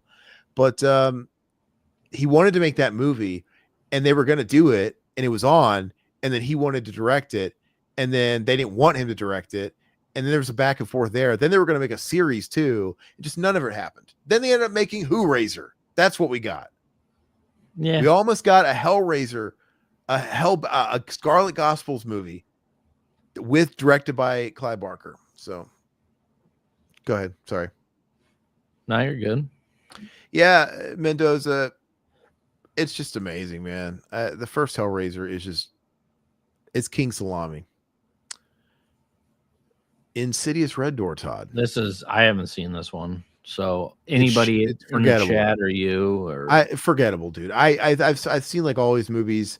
I couldn't remember a damn thing about anything past the fucking second one. Yeah. I don't know. Let somebody else want to chime in on this one. Like, where does this guy's go? Because I don't remember anything about it. It gets an automatic butt gravy. That's kind of how I treat it. If it's that forgettable, butt gravy. But you guys can chime in and help out with that one. Go ahead and spin the wheel. This is the chat's real one. Oh, Blaine says awful. There you go. So right there with you. Go ahead, spin it. Chat. Never heard of it. There you go. It says a lot. Mendoza. And latest Insidious. Yeah, I totally get it. Yeah, it's just they don't make the franchise like they used to. Prom Night remake. Who is in this? Is this Brittany Snow? God, I can't remember. I can. Isn't this Brittany Snow, the chick from X, dude? Isn't she in the Prom Night remake? I know there's some fans out there. This is what 2008. Yeah. Brittany Snow. Yeah. If how I remember that, I don't know. I pulled that out of my ass. But look, Satan, welcome to the chat, bro. He says it's shit, so we're gonna go with that. It's dog shit. Okay. Perfect. I don't doubt you. I've never seen it. And look, Marco even says it's butt gravy too. Yeah, perfect. Let's throw it in the butt gravy column. This is, dude, during that fucking remake apocalypse we had for a decade, that was hardcore on him, man. All right, so go ahead and give me that wheel. Yep. Yeah, it was ugly, dude, for a decade there, man. They were going after every fucking genre staple and classic. Good to see you, Satan. We haven't seen you. I've only seen Demons 1 and 2. Okay, so I can take this. Is this mine or yours? It was mine, but you take it. I'll take yours. Okay. Yeah, I've only seen the first two. I've never seen the third one. Well, you have to go pick up your coffee. What are you doing? So I picked this up. Hold on. Hail Satin. Okay, so I was at Half Price Books, and they had like the 3-pack of like old Shriek Show DVDs for like, they were like dirt cheap. Yeah. And I ended up getting this because I was like, okay, I haven't seen Demons 3. So yeah, Demons 3, I watched it yesterday actually when I was editing some videos and shit. Is that a DVD? Yeah, DVD. Yeah. I have my DVD / VCR right here. So okay. I threw it on there because I wanted to watch it. But there's certain movies I'm not going to buy on like, Blu-ray or 4K I know they're going to probably be shitty. Mm-hmm. But I watched it and man, it's a slog, man. It's so boring. It's basically a demon in the basement and it's not good. I think I gave this a 2 out of 10. Ugh. What does that equate to? That's butt gravy, dude. I think it's just hearing you talk about it's boring me. God, not good. But I love the Demons movies, but yeah, Demons 3 was not good. What's with that cover art? It looks like a mess. I don't even know what's going on. It's like a big blob of fucking vomit. It's the demon or whatever behind a gate holding a key. It's like terrible cover. Look, it's like the concept could be cool, but the color scheme is like a mess. Yeah, like it's all blurring together like dog vomit. Yeah, it's not good. F. Didn't know they made a Demons 3, says Satan. Yeah, I mean, technically it's called Demons 3, that sort of thing. But yeah, it is in the franchise supposedly. So. It's one of those things that was a different movie and they slapped demons on it. Well, yeah, pretty much. Yeah. All right. So now I'll take this one. All right. That's all you. That's what I just said. All right. Scream 6. The one with Dolmart Maroney acting fucking like a Scooby-Doo character. So this is Scream 6. Ghostface Takes Manhattan. Yeah. And, no, this one isn't Manhattan, is it? Yeah, it is. Yeah. What's the newest one? This is the newest one, right? Yeah. This is the last one. 7's coming out. Okay. Yeah, I know. Who can keep track? Yeah. But this is the second movie that was, obviously it seemed like they were establishing a new trilogy with 5 and 6, and 7 was going to go in the same direction with Melissa Barrera and Jenna Ortega, who we're all getting tired of seeing. Yep. And then all that stuff with Israel-Palestine happened, and Melissa Barrera, the star, got fired, and then Jenna Ortega walked. And so now they had to go back into the Neve Campbell pool. And so they hired her. So it's kind of interesting. Now it's like it got flipped on its head again. And I feel like they're going in a different direction again. It's fine. I'll actually watch it this time because it'll be different. Yeah. And the Manhattan one, it's fine. I liked 5 better. The Manhattan one was a bit of a missed opportunity. Obviously, they sold us on the New York setting a little bit much. and they should have had literally Ghostface on the streets of Manhattan killing hookers. That'd be sweet. Like Yeah. out in the open, dude. Fucking, isn't there that like one scene in a gas station where he's got like a shotgun? Or did I dream that? I don't remember that part. I remember the first scene though, where they meet up on some sort of Snapchat, and Yeah, the first scene's promising because yeah, it's a dating app. It's this I thought it was girl cool. Yeah. that's meeting her date at a bar, and I think she gets like the phone call, like he's ghosting her, and so she goes home, and he basically gets her in an alleyway or whatever, and then it's like quickly revealed that it's the Indian Flash Thompson from those new Spider-Man movies. Yeah. And he reveals himself right away, and at first you're like, oh man, they're gonna flip it on us, and we're gonna know who the killer is from the beginning, and we're gonna watch this movie through his perspective. I'm like, that's interesting. But then no, it was a fake out that he was a copycat of another copycat, and the other copycat. It was just a red herring a bit, but it's fine. It gets really Scooby-Doo at the end, like hardcore, and just like No, ending shitty, but I mean, I think we talked about this. You like before. the museum. The museum. I like the museum. I thought it was cool. Yeah. So I would say it's I can dig it. It's totally fine. It's like a 6 out of 10. Yeah, I put that there as well. Yeah, I think 5 was like a 7 out of 10 is how I put it, But all right. Still hold on. Jenna Ortega has the worst film catalog of any actress ever. Yeah. Mendoza agrees. Satan, I still want to see that unicorn movie. That movie doesn't do anything for me. I like, it doesn't sell me. I don't understand it. Right. Anyway, Return to Sleepaway Camp. Is this chat? Who just went? I just went, but I think I took your turn. We swapped. Okay, but if I've seen this, I think we've all seen this, right? Yeah, this says what? Does this have Felicia Rose in it? Rose in a cameo. Okay, she's the guard. Yeah, that's it. Okay, I remember. Zach was laughing at me because the whole time we were doing a commentary for it, he kept laying on thick, like, yeah, who do you think this is, Aaron? Look familiar, and I wasn't getting it, and she looks so obviously like a woman in a mustache. It's I had a real dumb blonde moment that whole movie watching that damn thing, and this is your ass stinks, kid. Your ass stinks. Yeah. Okay. Yeah, Marco, you butt gravy. Your ass stinks. You guys that got your ass stinks. Butt gravy. Never seen. It's a butt gravy. Go ahead and do it. Yeah. This movie's ass stinks, dude. Yep. It was made for sci-fi, right? I think so. Yeah. Terrible. All right, it's my turn again. I think it's a Magna film though, which Magna was pretty big in the early 2000s. I don't know if Todd was on that commentary. I have no idea. Oh, I get this one. Thank heavens. So, there you go. Like I said, we're a little bit loose with the terminology final. While this is not obviously by a long shot the last film we got in the Alien universe, last origin film. It's the last in the chronological order. Yeah. So I think it passes. I've talked about this movie a lot. I think this movie is very good. I happen to have fun with it. To me, it feels like fanfic. I don't take it that seriously. Neither should you. It feels like a comic book brought to life with its colors. I liked even the cat. You know what it feels like to me? This feels like Aliens, the Kenner toy line, the movie. Because like the Kenner toy line. I already know what you're gonna do here. The space jockeys. Fuck you. The space jockeys, they feel like Kenner toys. Like they're very larger than life characters.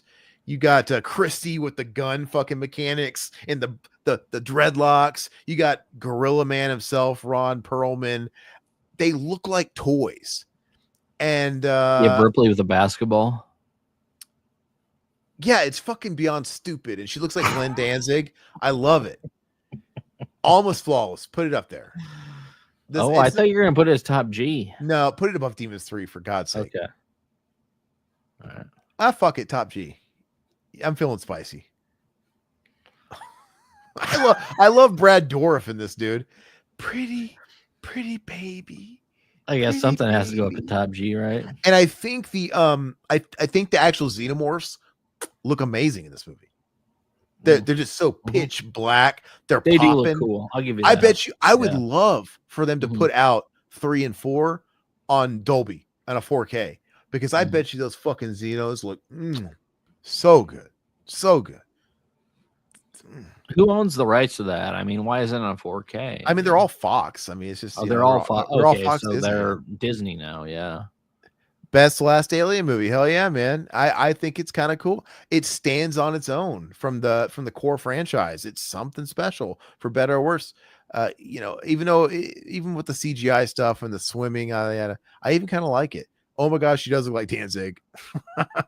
Hey, mother! And the theme of this movie is motherhood. Danzig exposed. I wouldn't be surprised if the director, that French bastard, he wasn't like a huge Danzig fan. He's like, this will be a nod to Danzig because they share a theme. I'm gonna dress her like Danzig. Okay, go ahead. Going from your top G to my top G right here, and this goes above your top G. I'm not gonna fight you. I'm not gonna fight you. This would be my top G. Pet Sematary 2. One of the greatest sequels of all time. I think Todd has had the opinion before, and I think he might have even had the opinion here when we were assembling this list. We talk about Pet Sematary 2 all the time. We can't put it on the list. I don't care. We're gonna keep shoving Pet Sematary 2 down. Okay, no, I'm down. I'm down for it because you know where it's gonna go. I'm not gonna. Where it's gonna go. That's why I didn't want to put it on the list. But why are we gonna punish an amazing movie? Because because it's too good. We're not gonna put them on the list because it's gonna be awarded at the highest accolade. But this movie's amazing, and we always never know who's new to the channel. Yeah, right. That's true. I know Mendoza, Adrian, homie, our friend. He's probably sick of us talking about this. You're probably tired of us talking about this movie. Yeah. Blaine, maybe you too. Mutineer, maybe you too. But maybe Say 10 hasn't. Maybe he's new to the cult of Eddie. But and if you guys are listening and you're quiet right now, it is your first time. Todd and I have a problem. We are Eddie holics. Yes. We are Furlong holics, and we are Pet Sematary 2 fanatics. We love it. We've been talking about this since high school, man. We love Eddie. We love Brain Scan. Yeah. Not as much as Pet 2. I think Brain Scan's a little bit more Swiss cheese, but it's great. Yeah. And we're even talking about doing the Crow Wicked Prayer next. Yes. Because we have okay, so I forgot what it was on the last thing we did. There was a couple films that we brought up that have to be shortlisted. Yeah. And I've already forgotten what they were because that's just how my old head works. So I either need to rewatch the stream or you guys can remind me. But I think there's like 3 movies that they're spoken for, that have to be done. And one of them can be the Crow Wicked Prayer. I don't think it's going to be good. I don't think this one's going to be good at all. Oh, Crow Wicked Prayer. I mean, Eddie's in it, so it's obviously a 7 out of 10. Isn't it funny how he was in this movie with Kirsten Dunst? No, it wasn't Kirsten Dunst. It was I'm pretty sure it's Tara Reid.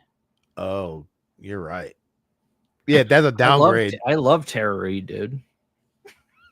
I'd love to meet her at a con, dude. Oh, she looks like she's got flapjack tits, dude. Like busted. Give her a beer with jizz in it, dude, like an American Pie, dude.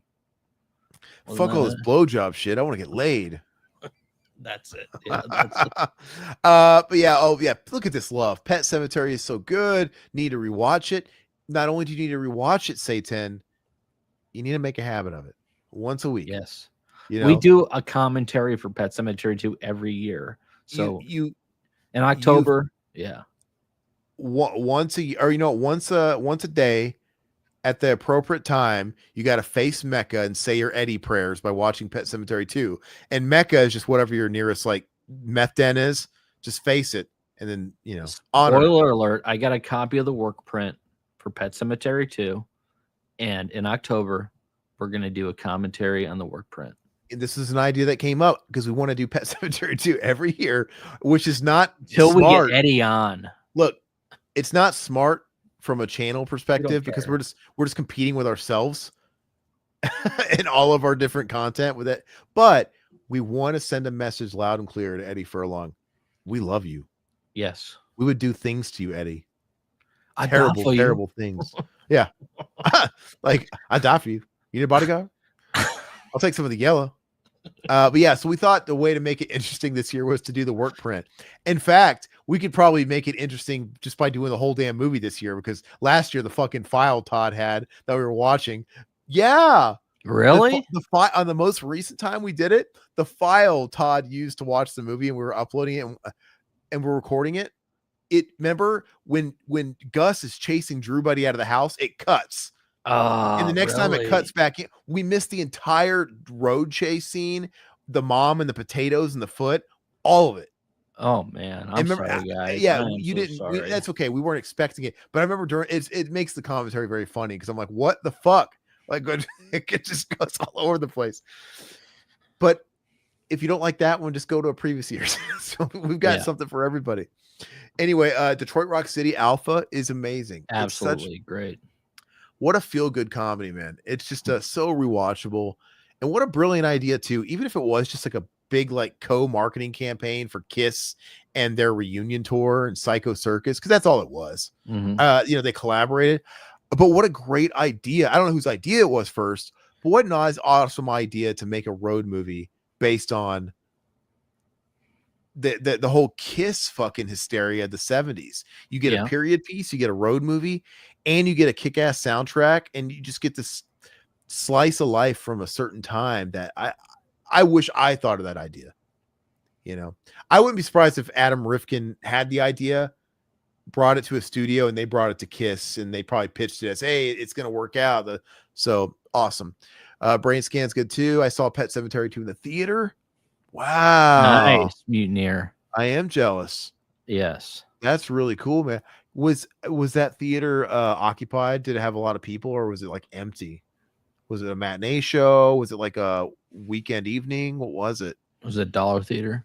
And if it did have people, what was the response like in the theater? Like when you guys left, like, man, that sucked, or wow, that's gonna be a classic. Like clapping.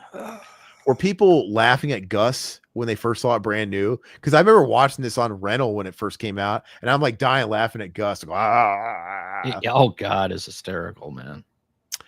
He says it had a good amount of people. Yeah, it's just if we were to, and don't get mad if we were to ever do like an underrated fucking movie tier list, we're throwing Pet Sematary 2 on that bad bitch because it's underrated. It's just people talk about the first one, but this isn't going to be a fucking circle jerk for Eddie. Quintessential 90s, man. Yeah. Detroit Rock City and American History X, stellar. Yep. Please invite Zach to do Crow Wicked Prayer. Wicked Prayer. We got to watch that, man. Yes. Where's that streaming? I will find it. I'll find it for you. I just love the cringe cover, dude. Him trying to look hard, dude. He's like curling his lip, dude. Maybe I'll find it at the used bookstore, like the Theater Bazaar that I didn't buy. Yeah, he refused to buy Theater Bazaar. What was it, $2? Yeah, something like that. Blaine. Oh, you know what? Stoic has been on our list forever. People have been requesting we do Stoic for probably fucking 10 years. Okay. See, I'm serious. Yeah. Okay. Oh yeah. All the time. And it's Eddie. I guess it's very contained. It's an Uwe Boll movie, but apparently it's one of the Uwe Boll movies that's watchable because it's I guess it's pretty like brutal and graphic. Okay. You're the one that wants to go down this fucking Eddie rabbit hole through it. Yeah, well, if Eddie's in it, then I'll look past it. But I think it's his movie. It's his movie, baby.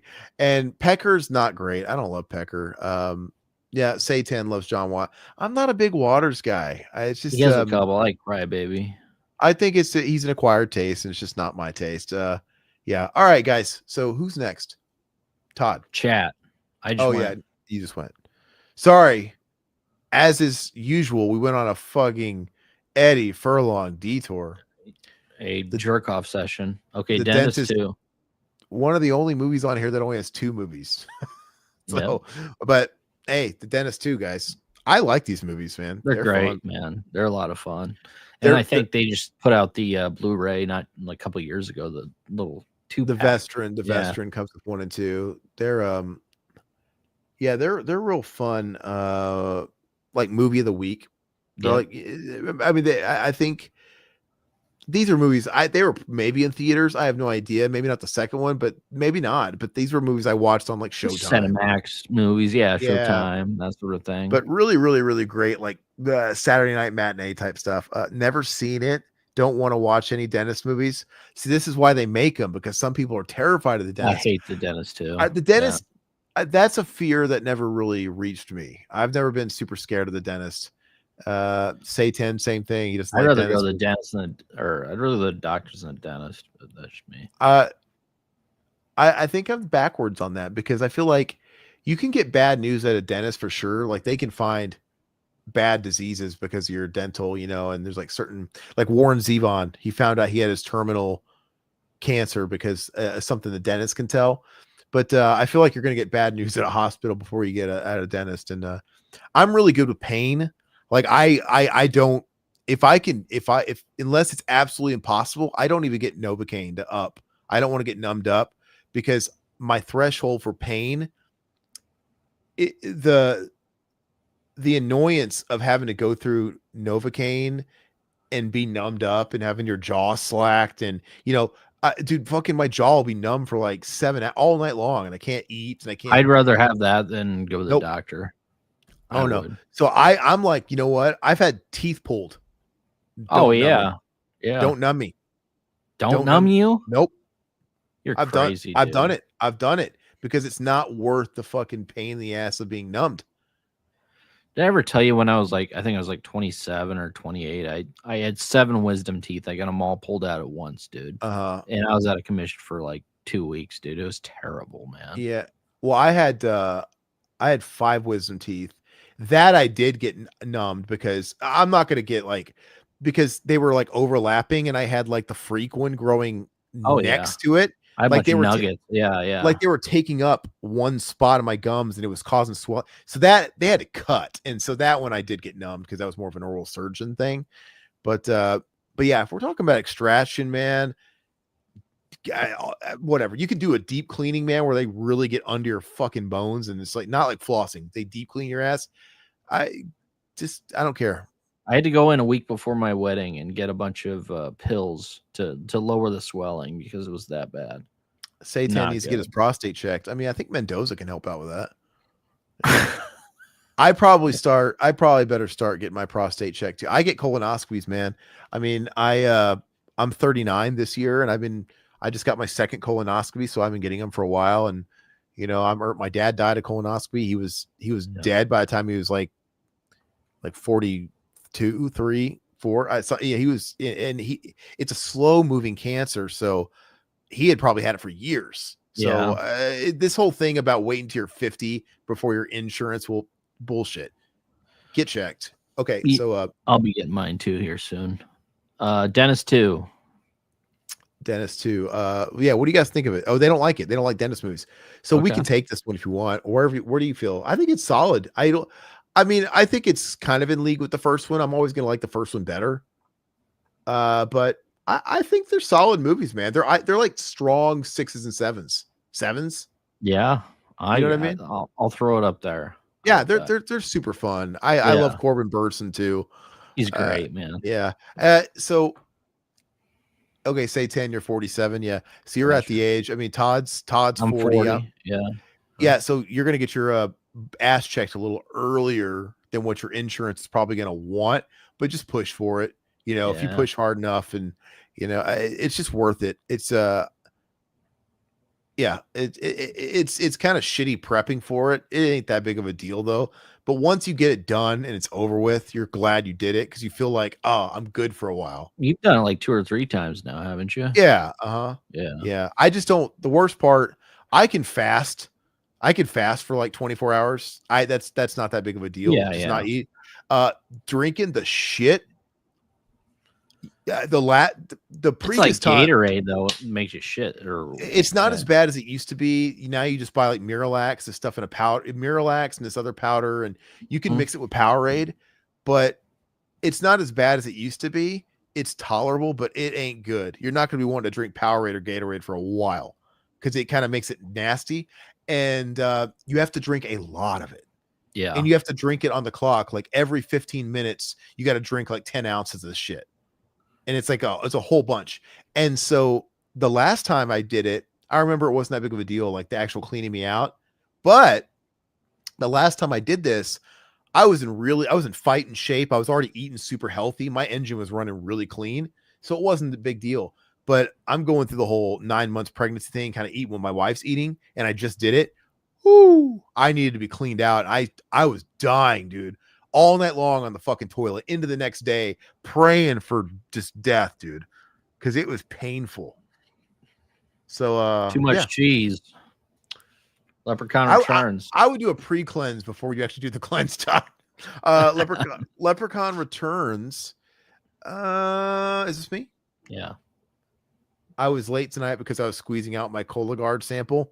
Hey, but Cologuard, that's easier, right? My grandpa does that. You just shit on a stick and you mail it in. Yep. But the Cologuard just tells you if you have cancer or not. It doesn't actually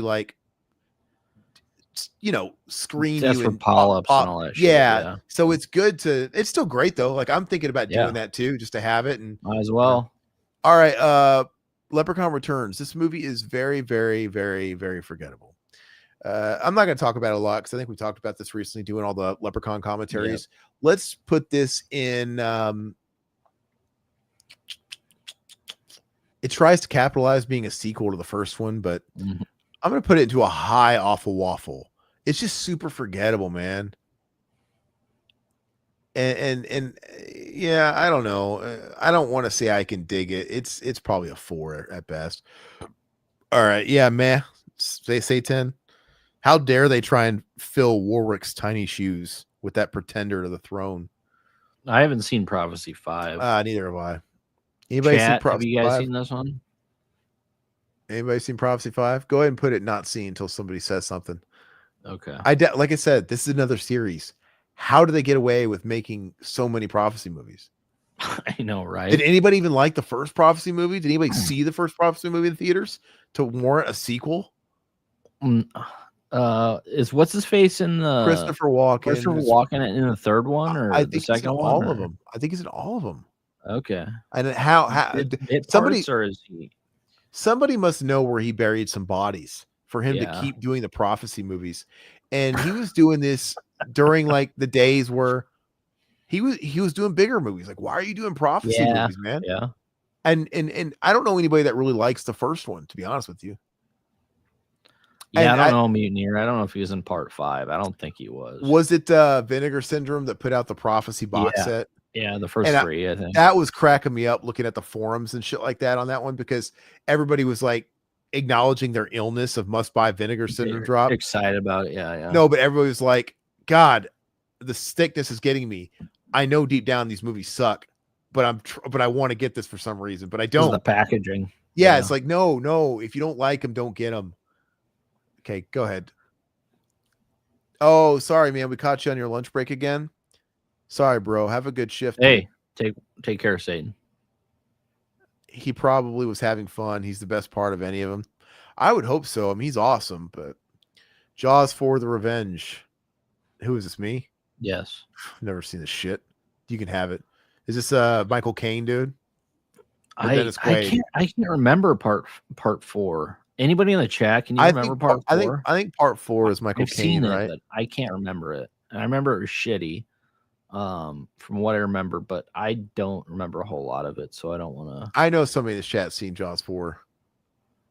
This is a wild one too, because think about, when has there been any other Stephen King property that Steven Spielberg property that got sequeled out and abused by a studio? This is 87, I believe. This came out, but maybe it happened with Jaws, and he's like, never again. There's no ET2s. There's no. I guess Jurassic Park. Whatever. What do I know? I mean, Jurassic Park. Yeah. Okay, so butt gravy because you don't remember it. Part 4 is The Revenge. It's bad. All right, Mutineer. We trust you. Yes. Probably is. Is that the one Michael Caine, or is that Dennis Quaid? Which one am I thinking? Let me look. Okay, Critters Attack. This movie is I want to say this is just like I think it's by the same people that did Leprechaun Returns. It also premiered on Sci-Fi, and it was probably a magnet release too. Yeah, it was probably a magnet release also. But this movie, I will take this movie over Leprechaun Returns. It doesn't feel very canon with like the other. It doesn't feel like it belongs to the other Critters movies, but it's kind of a fun. It definitely looks. It's got that weird like sci-fi movie gloss to it. I'd say it's an. I remember it being mid. Just mid. Oh, so you put it up here. Yeah, I'd I say can dig it. I would say it's mid. I'm not. Okay. You know, I don't remember hating it. I don't remember loving it. I'm just gonna say it was whatever. Nice. You know, I've never been a huge Critters guy in general, though. You know, haven't seen Jaws 4, Marco says, but I have to laugh at Michael Caine being in this and rejecting Alfred Hitchcock's Frenzy. Yeah, I don't fucking get it, man. He must have been on some hard times. Oh, Saw Todd 10. I haven't seen this one. I mean, I quit after Saw 3. So is this not Spiral? Is this a different movie? Which one came after? Saw 10 came out in because they kind of rebooted it with Spiral, which was 2023. This is Tobin oh Bell's still in this. Shawnee Smith's still in this. okay. So they ended the Saw franchise. Then they kind of tried to reboot it with Spiral, and they had Chris Rock and Samuel Jackson in it, and they kind of sold it like it was going to almost be more noirish and more detective driven. I'm like, oh, like 7. And then I watched it. I'm like, oh, it's just more Saw bullshit with A-list stars. Well, And Marco thinks it's top G. So, but who hey, knows? tell me, Marco, was it because like Spiral bombed and they brought back Tobin Bell again? Like, all right, let's go back to Jigsaw. But yeah, top G, shit. All right. Or is that Critters that he's talking about? No, I think he's talking about Saw. Are those fluorescent tube lights stuck in somebody's eyes on that poster? It looks like, dude. Weird. Saw X takes place in between 2 and 3. It's very emotional and character focused. Okay, Gotcha. right. I'll have to watch it, man. I Maybe haven't one of seen these it. days. Yeah. Let's see.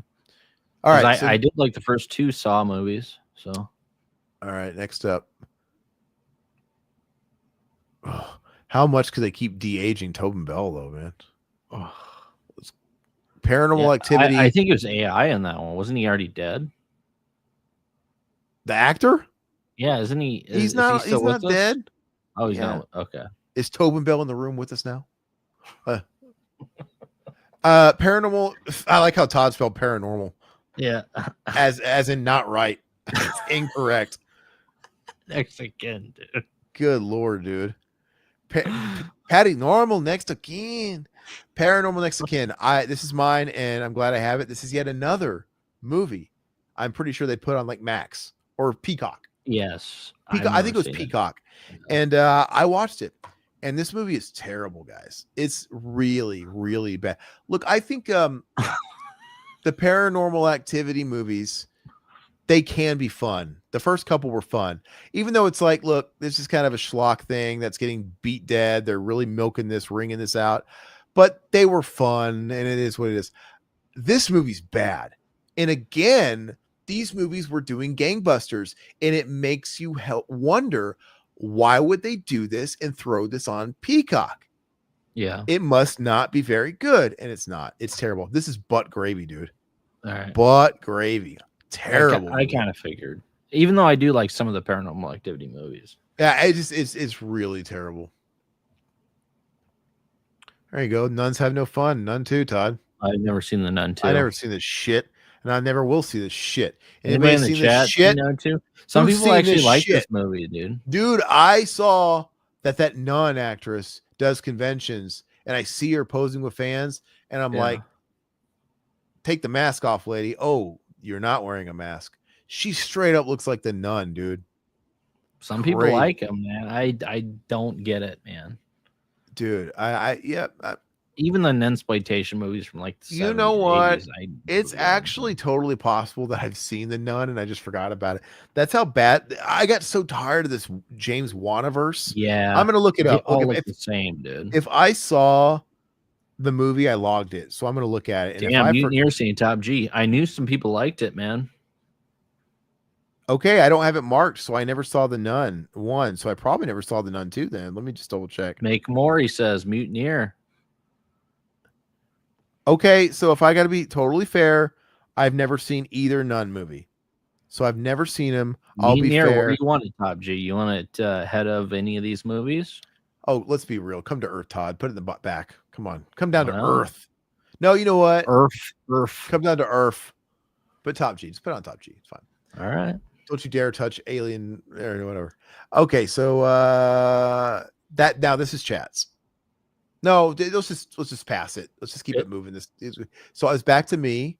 You didn't take none two off. No, I didn't take none. That's all right. I'll take Return of the Living Dead. Oh, is this the fucking Rave to the Grave, the sci-fi one? Sci-fi again. God, I'm seeing a trend here with sci-fi. Oops. Okay, just X. That's all right. I'll take anybody seen that one? Not this. Rave to the Grave. Anybody seen Rave to the Grave? Butt gravy. Yeah, I saw it. It's shit, dude. It's butt gravy. Absolutely. Okay, you can take it. I saw both of those on the Sci-Fi Channel because it was, when did those come out, in like the early 2000s? Yeah, I wasn't excited about them. I knew they were gonna be shitty, but I watched them. Sure enough, they're crap. Why do we punish ourselves? We know stuff's gonna be bad. Well, I mean, it has the Return of the Living Dead name on it. Yeah, because you're loyal to the name, but you know that that's what they're banking on. They're making a shit and they're buying the name so they can rope in suckers like us. But anyway, all right, so I'll take this one since you grabbed that. None 2. Let me get rid of None 2 real quick. I want you to spin it again too. I don't want Grudge. No, I'll spin it again. Okay. All right, no whammies. Annabelle Comes Home. All right. So I mean, look, these movies are very mid. I will say it's not like they got worse, because that first Annabelle movie, guys, by John R. Leonetti, the brilliant director who had only ever brought us Mortal Kombat Annihilation as a director, he's a cinematographer with a huge filmography. Lots of great stuff. But the only other movie he ever directed was Mortal Kombat Annihilation, of which he was the DP for the first one. And then fucking 16 years goes by, 17 years goes by, doesn't do any movies. He does the first Annabelle, and it's terrible. The second one comes out, Creation, I think. It's a little better. This is okay, man. I'd say it's like, I can dig it. I think it's like a 5 out of 10. I saw the first one in theaters, and I'm like, dude, what am I doing here? I think they're all trash, in my opinion. But I was new to Tucson, Arizona at the time, and I had any friends. I'm like, I'll go to a movie, dude. Like, oh, I'll stay a loner. That's the way I felt in the middle of that movie. Jason Goes to Hell. Todd Lucky Duck. Lucky? Why am I lucky? Because this is obviously not the final Jason movie. Obviously, we're not counting the remake, but technically X is the last one. But I feel like this one feels like the final of the, like, doesn't this feel like the nail in the coffin of like the original series, kinda? Because at least because it's still on Camp Crystal Lake for a second. Jason's on it, yeah. Whereas X, it just jumps forward hundreds of years in the future, and he's just in space. I don't know. This feels like final, and he dies too. But where are you putting it, Todd? I never been an X fan. I do like the look of Jason. I think it looks cool in this with the mask and everything. Was I ever a huge fan of this movie? No. Do I think it's watchable? I could rewatch it. I mean, some people really like this movie. It's just like starting to have a comeback now, which is kind of crazy to me because people have been shitting on this movie forever now. And 3 or 4 years ago, they're starting to come back, and they love Jason Goes to Hell. Stuff always comes back. I would put it, I can dig it. I think it's solid. I mean, it's not great, but it's watchable for me. The only thing about this movie I like is the poster. I love this poster when I was a kid. I'd see this advertised at the rental shop, and I always wanted like the cardboard cutout of the poster. Mask, yeah. It's so cool. And how that snake looks like a big long turd. Extra chef's kiss, dude. I think it's it's very eye-popping. And when you're a kid, it's like Freddy's Dead. We had already kind of like been used to kind of the color schemes of like what the Friday the 13th movies kind of. This one just stuck out, like, wow, big blaze and flames in the background and a snake. Like, wow, they mean business. This is really making a statement. It's the final Friday. That's a cool poster. The movie's not good. I think the idea is kind of cool with like the possessing people and like, but it's just not good. Oh, is this Toy Maker? The Toy Maker. Who gets to do this? Chat? Yeah. You guys know you guys want to. hot take. This movie's not as bad as it you think it is. It's not terrible. No. It's not as bad. Like there's redeeming qualities in it. It's really weird. But what's the joke on it? Oh, his name, Andy Rooney, his name is Joe Petto. Yeah, Joe Petto. Yeah. Which we get it. Haha, Joe Petto. But his name is Petto, and he's making little. It's yeah. They didn't think this through, and obviously, Mickey Rooney. Did I say Andy Rooney? You might have. Andy Rooney was on 60 Minutes, I think, right? Mickey Rooney. Sorry, Andy Rooney. I wasn't trying to like smear your good name. R.I.P. I think you're dead. Mickey Rooney. He was notorious and famous for shitting on Silent Night, Deadly Night, the original, like going out and just bombarding it in the press, saying it's disgracing the sacred name of Christmas. It's trash. It's filth. And then, 10 years later, not even 10 years later, this guy's fucking doing part 5. It's so funny. But I think it's funny because I think probably when he signed on, it probably wasn't called Silent Night, Deadly Night 5. No, I don't think it was either. But isn't that like just desserts? Like, hey, gotcha, Mixter. But anyway, where you guys put it? Never seen it. We'll take it. Where do you put it? I think it's I can dig it. Yeah, I'll throw it in there. Yeah, it's totally watchable. Yeah. All right, so I'll go now. All right. Weird premise. The twist is kind of cool, Oh, I guess you have to take this. 28 years later. So this one, just came out last weekend. I did see it in the theaters, and very excited to go see this movie. And like I was saying in the review, it has its issues, and I don't know. It's not for me. I mean, it's too polished. It's not a 28 Days Later type of movie. And do I hate it? I didn't say I hated it, but I didn't say it was a good movie at all. I would throw it in and I can dig it. I'll throw it up here. All right. And 5. I think I give it a 5 or a 6 out of 10 in my review on Letterboxd. Yeah. And if you guys want more elaboration, go watch his review for it where he talks about it a little bit more in depth. Yeah. But I'll take this one.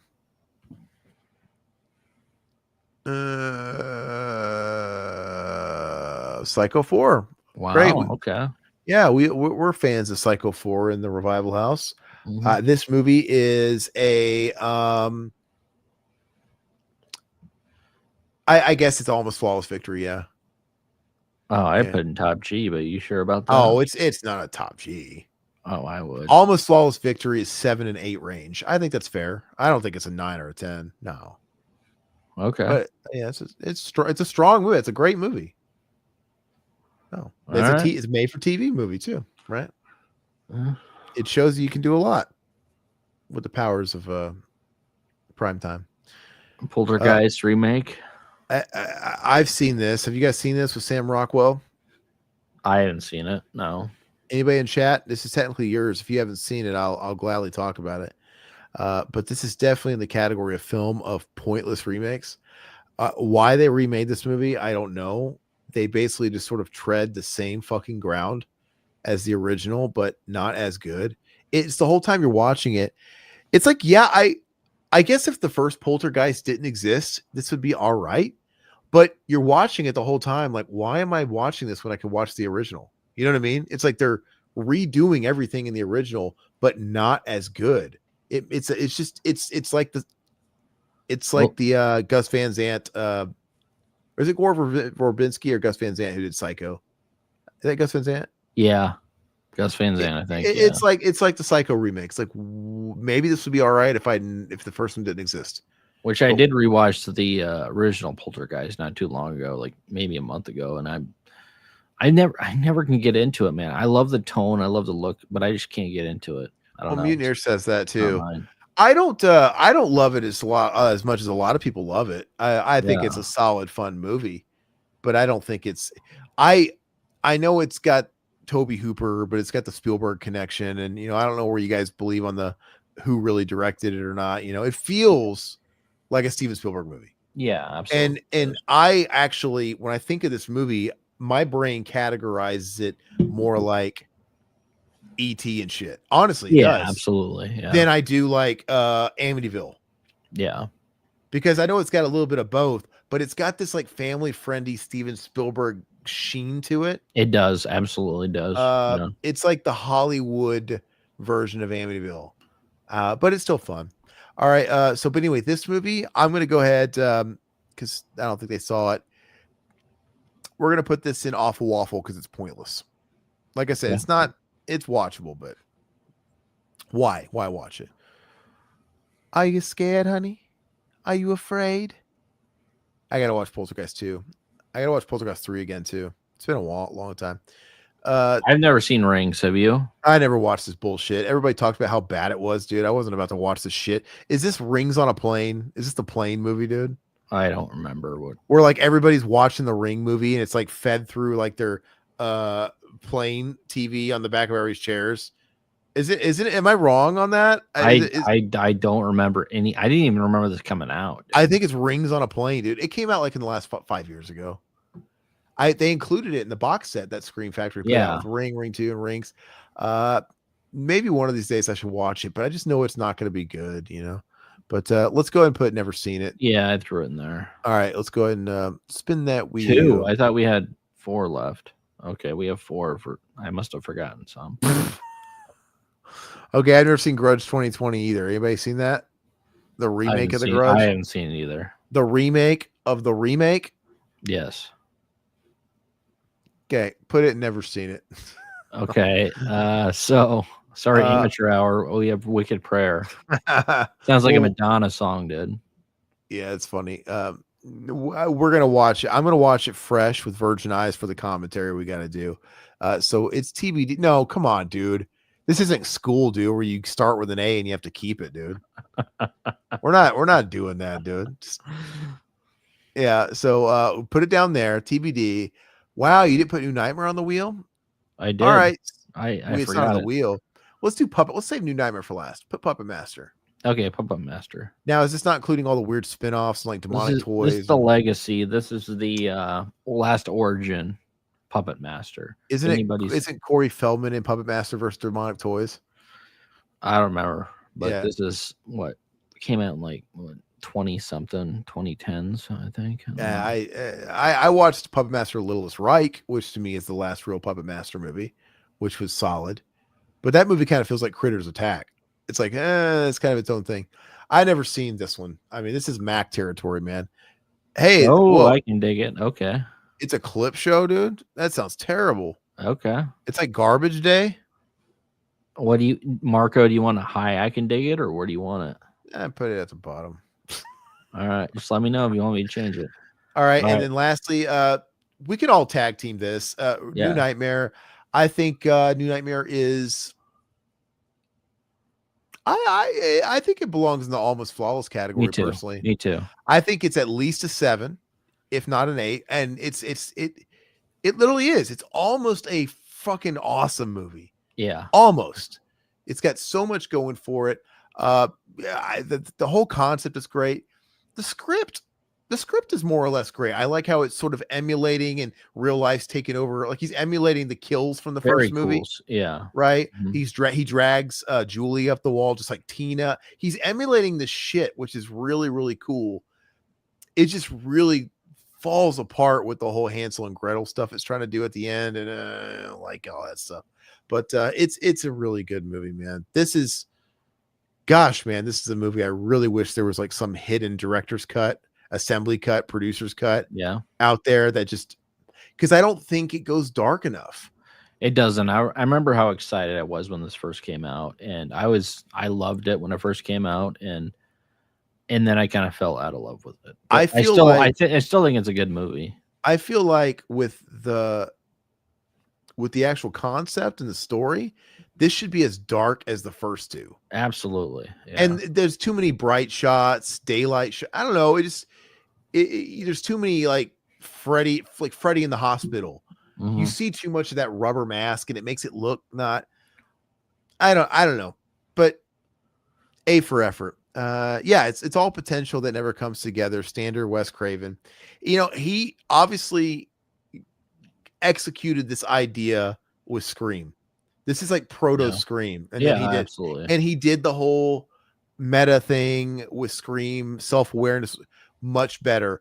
I just really wish he would have gotten it right on this movie. That would have been fucking awesome. But who knows? Maybe if he had, he wouldn't have felt the need to Scream. I don't know. But all right, so That's we it. are done. Let's go ahead and shake it up. Yep. Everybody, you don't have to move anything, but if there's anything on here you want to move, speak now or forever hold your peace. I'm looking this over, trying to get and I'm moving before you this time because you moved before me last time. So yeah, Mutineer.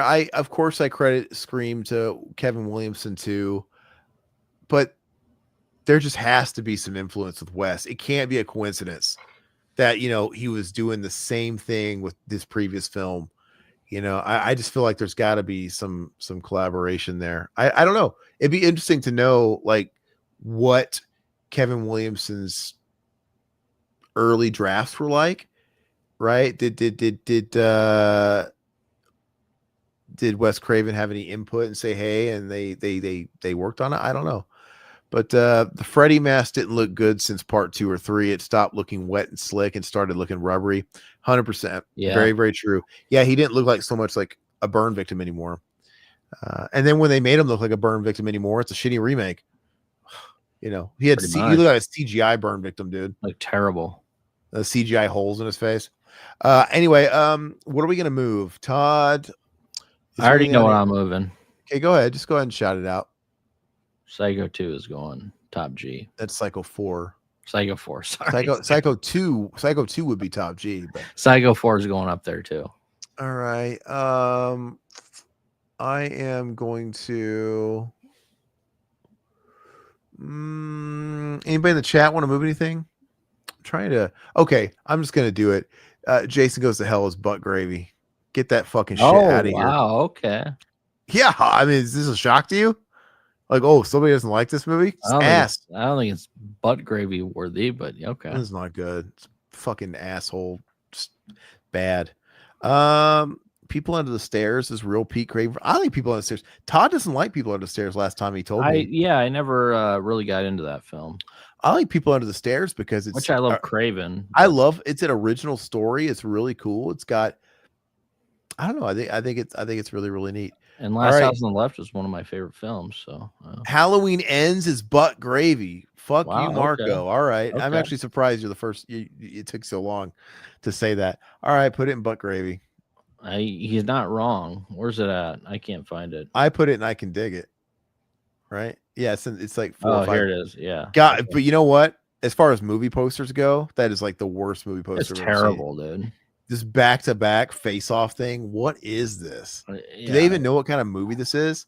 And it breaks the theme of the first 2 movies where it's just like an up-close shot of Michael's mask, which is fine. The first one's the white mask. The second one's like the orange theme, and it's a little wrecked. And I think there's versions out there with the close-up, but this was the theatrical poster they went with. Oh my God! No way, Near. Do it. The people have spoken. Demons 3 sucks, dude. He likes it, dude. He likes it. Wow. Okay. Don't knock what people like. Wow. Okay. I just watched it. So it's fresh in your mouth. The taste. Yes. Yeah. All right. Well, I think this is gonna wrap it up. I think this is pretty good. So I mean, who's shocked? Really, Pet Sematary 2 is the greatest final movie of all time, even though it's not really the final movie because they did make a remake, but we weren't counting remakes. I think they made a sequel to the remake, didn't they?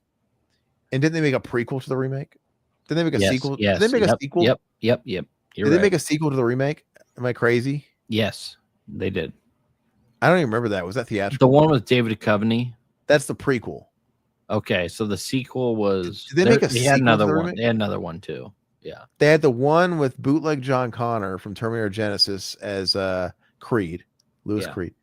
And I could have swore they made a sequel to that one, but I can't remember. But we're not counting those. And the prequel is a prequel.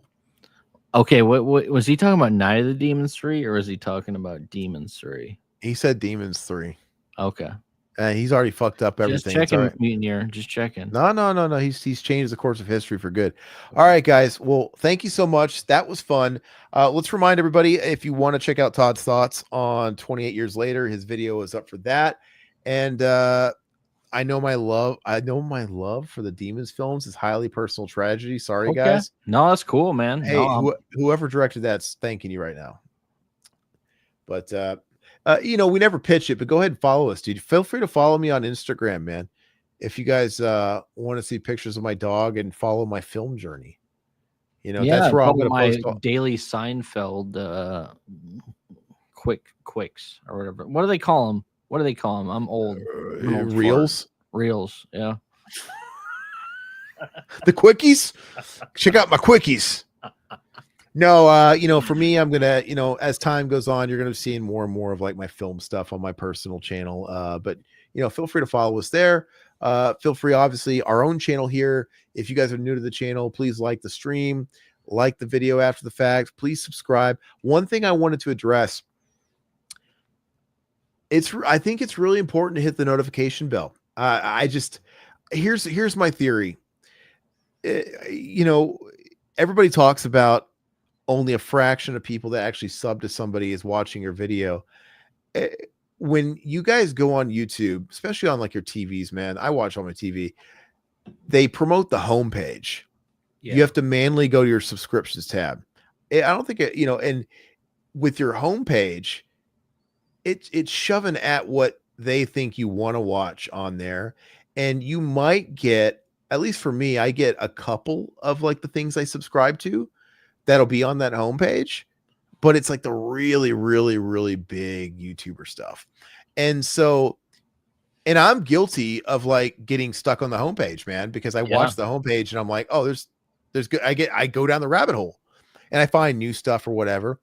And I feel like a lot of people are getting stuck on that homepage and they're not going on the subscription tab where you actually get the full scope of all the people you actually subscribe to. And I think it's a weird model. Certain channels I have to seek out and I actually have to go on there. I think it's wild. Yeah. A wild model for YouTube to have to where it's like, hey, if you guys follow something you like it, you subscribe to it, and you want to get it fed to you, but they suppress the stuff that you want to see. Yeah. It's really weird. And your stuff gets done. The algorithms are trying to figure out what you like or whatever. And you watch one video and your homepage is going to be littered with stuff that's like I watched one fucking Brian Wilson video because he passed away and I like the Beach Boys. And it's just like for a week, dude, I got nothing but Brian Wilson interviews and class, which is great. But I think just a lot of people get sidetracked by that and they don't make the time to go. So, and that's a disservice from YouTube. So anyway, that's why the bell's important. Mutineer, guess what, Mutineer? Your bell's always been on. And you know what? You're always here. Absolutely. Right? And we thank you for that. Everybody else, I implore you, if you dig us, I'm not saying you have to always tune in. You got lives to live. But if you want to at least know what we're up to, hit the bell. Keep up with us and share the love. If you guys want to support us any further, we have a membership and we are doing a next member commentary is this Friday. And Mutineer, it's actually your request. We're doing the Burbs. We haven't actually sent that out yet. But this weekend, is it 10:30 or 10 Central Time? What time do we do? We usually do 10:30. We'll talk about it. Maybe we can do 10. It's Friday night. We're doing the Burbs. We usually do 10. We do a pre-show and then we we're going to do a pre-show stream like we typically do. And then immediately after for members, we are going to be doing the Burbs live stream. And then of course that will go up as an edited video for the members as well. And check out all the other stuff we have up to, other member commentaries. It's going to be a fun time. I'm really considering doing body bags too, man, next, because we had another request from a member to do body bags. And I think those anthology horror movies are really fun to do. And body bags is solid too. So, but yeah, Mutineer, hopefully you can tune into that. And gosh, I feel like there was something else I was going to say. I can't remember. Is there anything else we need to pitch that we're not thinking about? No. Buy a shirt. Yeah. Shill. Buy a shirt, buy a hoodie, buy a beanie. Hook us up. hopefully one of these days I'll be wearing some of that stuff to show off. But that's it, guys. Thank you. We appreciate you. It was fun. See you Friday. Bye.